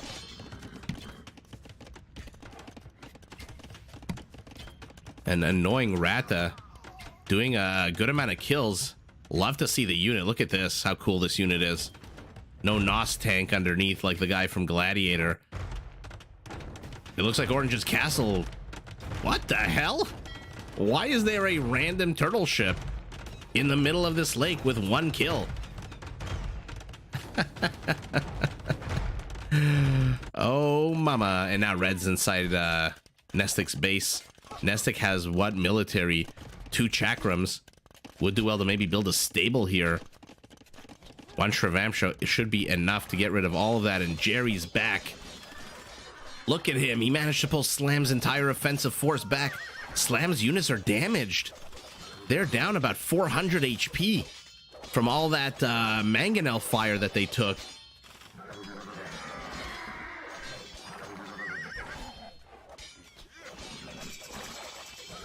Oh, sorry, guys. I haven't been catching up to the chat. Let me catch up while we focus on this battle here.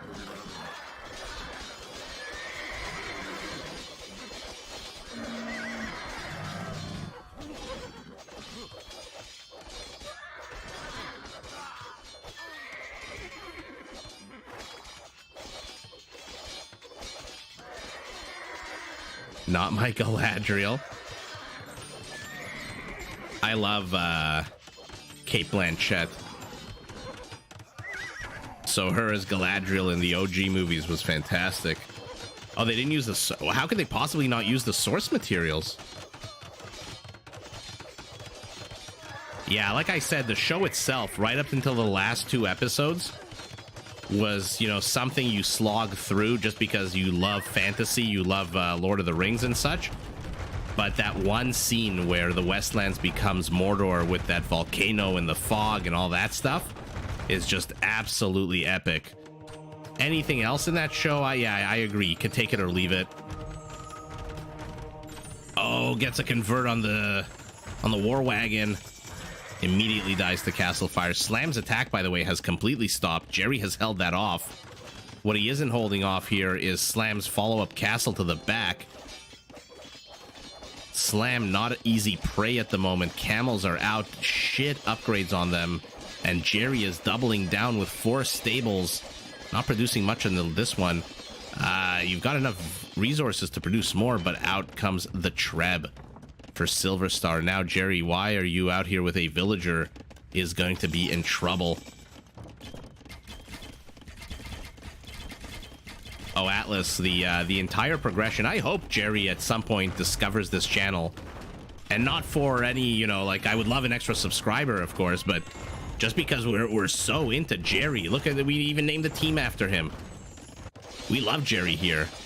Especially when he backstabs a bunch of knights and camels. Slam not quite able to get the buildings down, but Jerry not quite able to get the damage done. Uh-oh. Too expanding your farms right into Cavalier territory.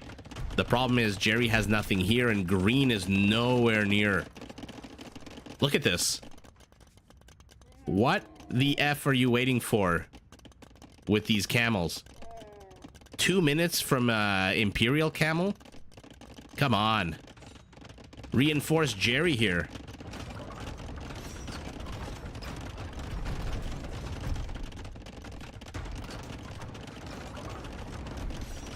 They spent $1 billion on that show?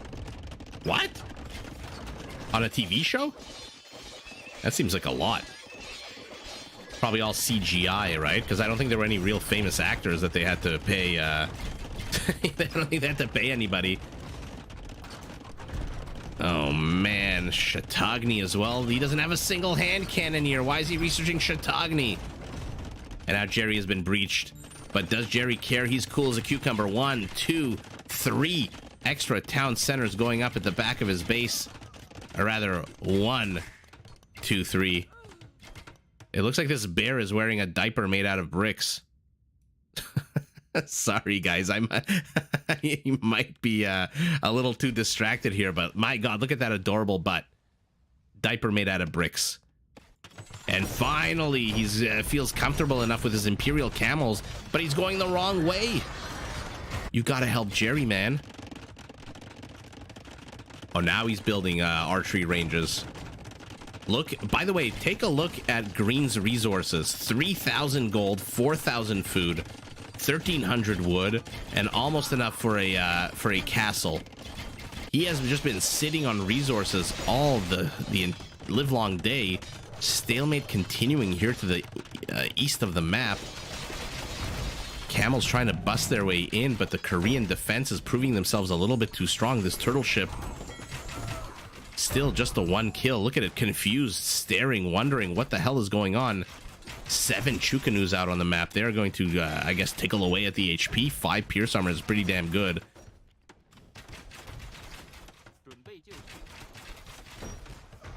No.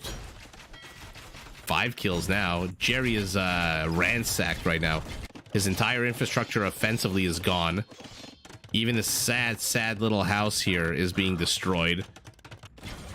Jerry doing Jerry things.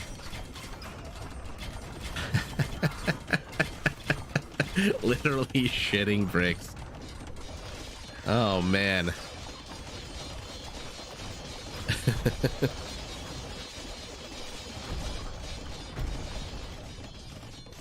Oh, the rights, of course.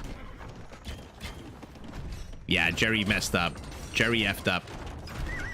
I mean, it was a good plan in theory, right? Backstabbing Slam right as Slam was about to push out. But look at Jerry's score, 4,300. His base is gone. What is he rebuilding here? Archery ranges? Why? Because he's got a lot of wood.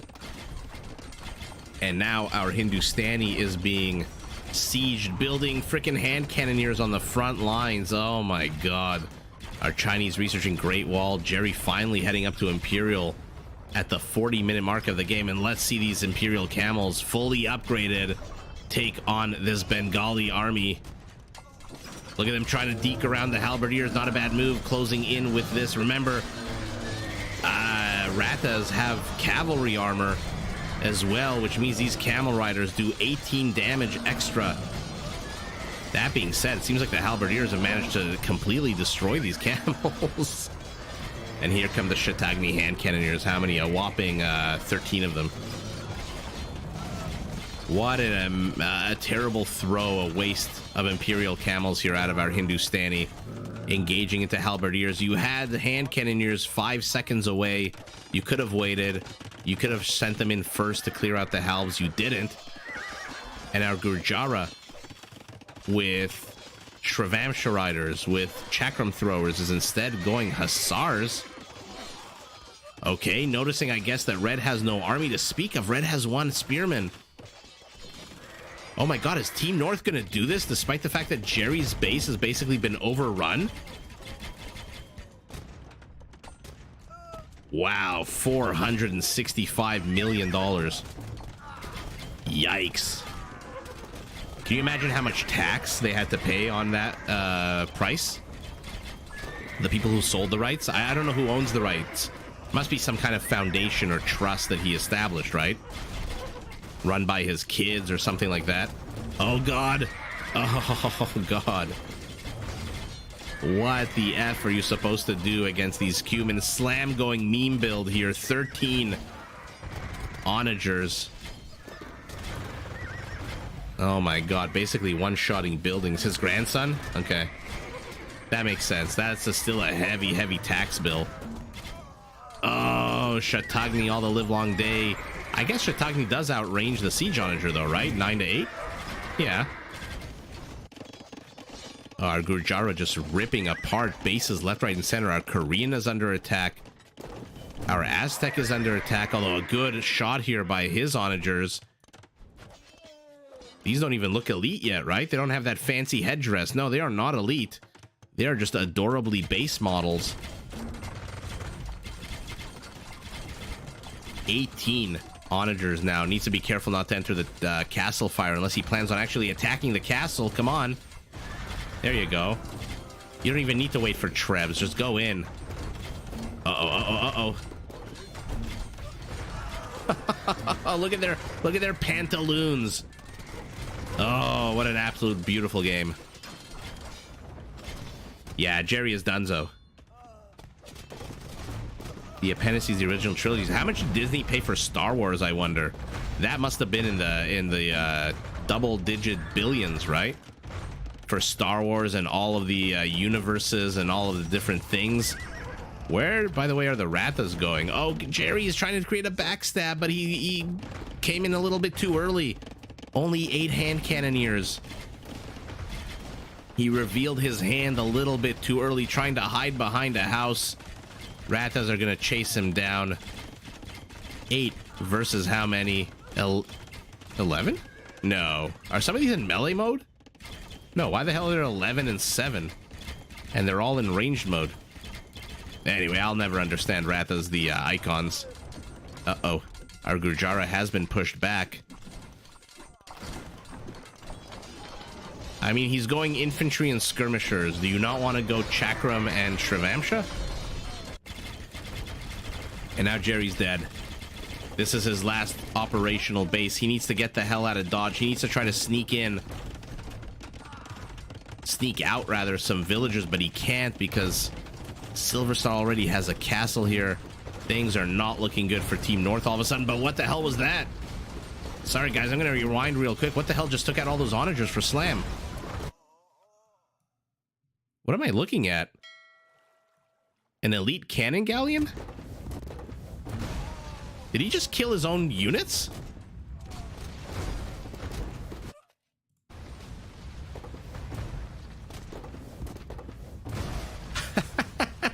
He killed his own units to get that one green hand cannoneer. Remember, any team with Koreans, their minimum range on their onager units goes down to 1 from 3, so he can do shenanigans like that. 2 billion. Man. Brian, I take it you're a bit of a lover of the Middle Earth genre.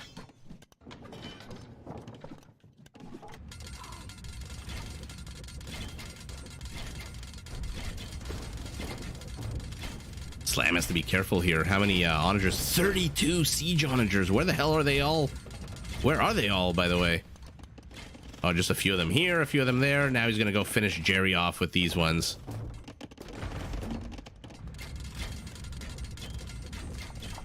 Okay, it looks like Team North, their attack is stalling here. Orange is being pushed back. Any Chukanus? Not only 4 Chukanus left for him. Green rebuilding in the back. I don't think you're going to have enough time to rebuild anything here. Slam wants to get this other Hindustani castle. I mean, good move, but nothing's really being produced out of that castle. Maybe focus more on these archery ranges that are producing, or were producing, hand cannoneers. Yeah, no surprise there for anybody. By the way, did anyone have trade this game? Our Bengalis, 469 trade. Not a high kill count game. I'm surprised. I thought for sure we'd get into the 500-600 range there. But man, kudos to Jerry for trying. Oh man, 1 second. I have to catch up in the chat.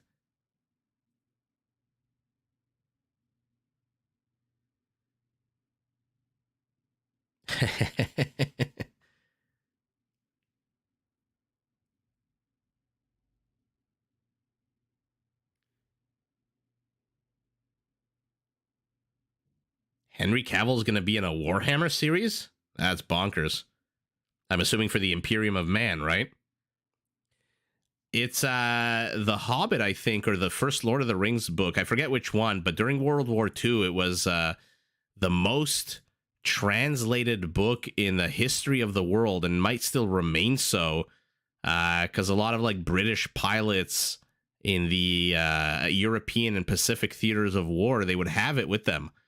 And when they crashed or when they got captured, if they survived, they would have that book, and then it would make its way into the camp guards and the POW camps, and it just got translated so much. I'm a huge fantasy nerd, but more modern fantasy. I like my Steven Erikson. I like my Robert Jordan.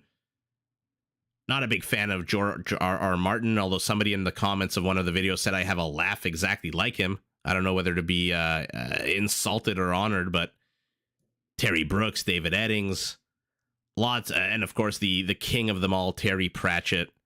Just absolutely a huge fan of fantasy.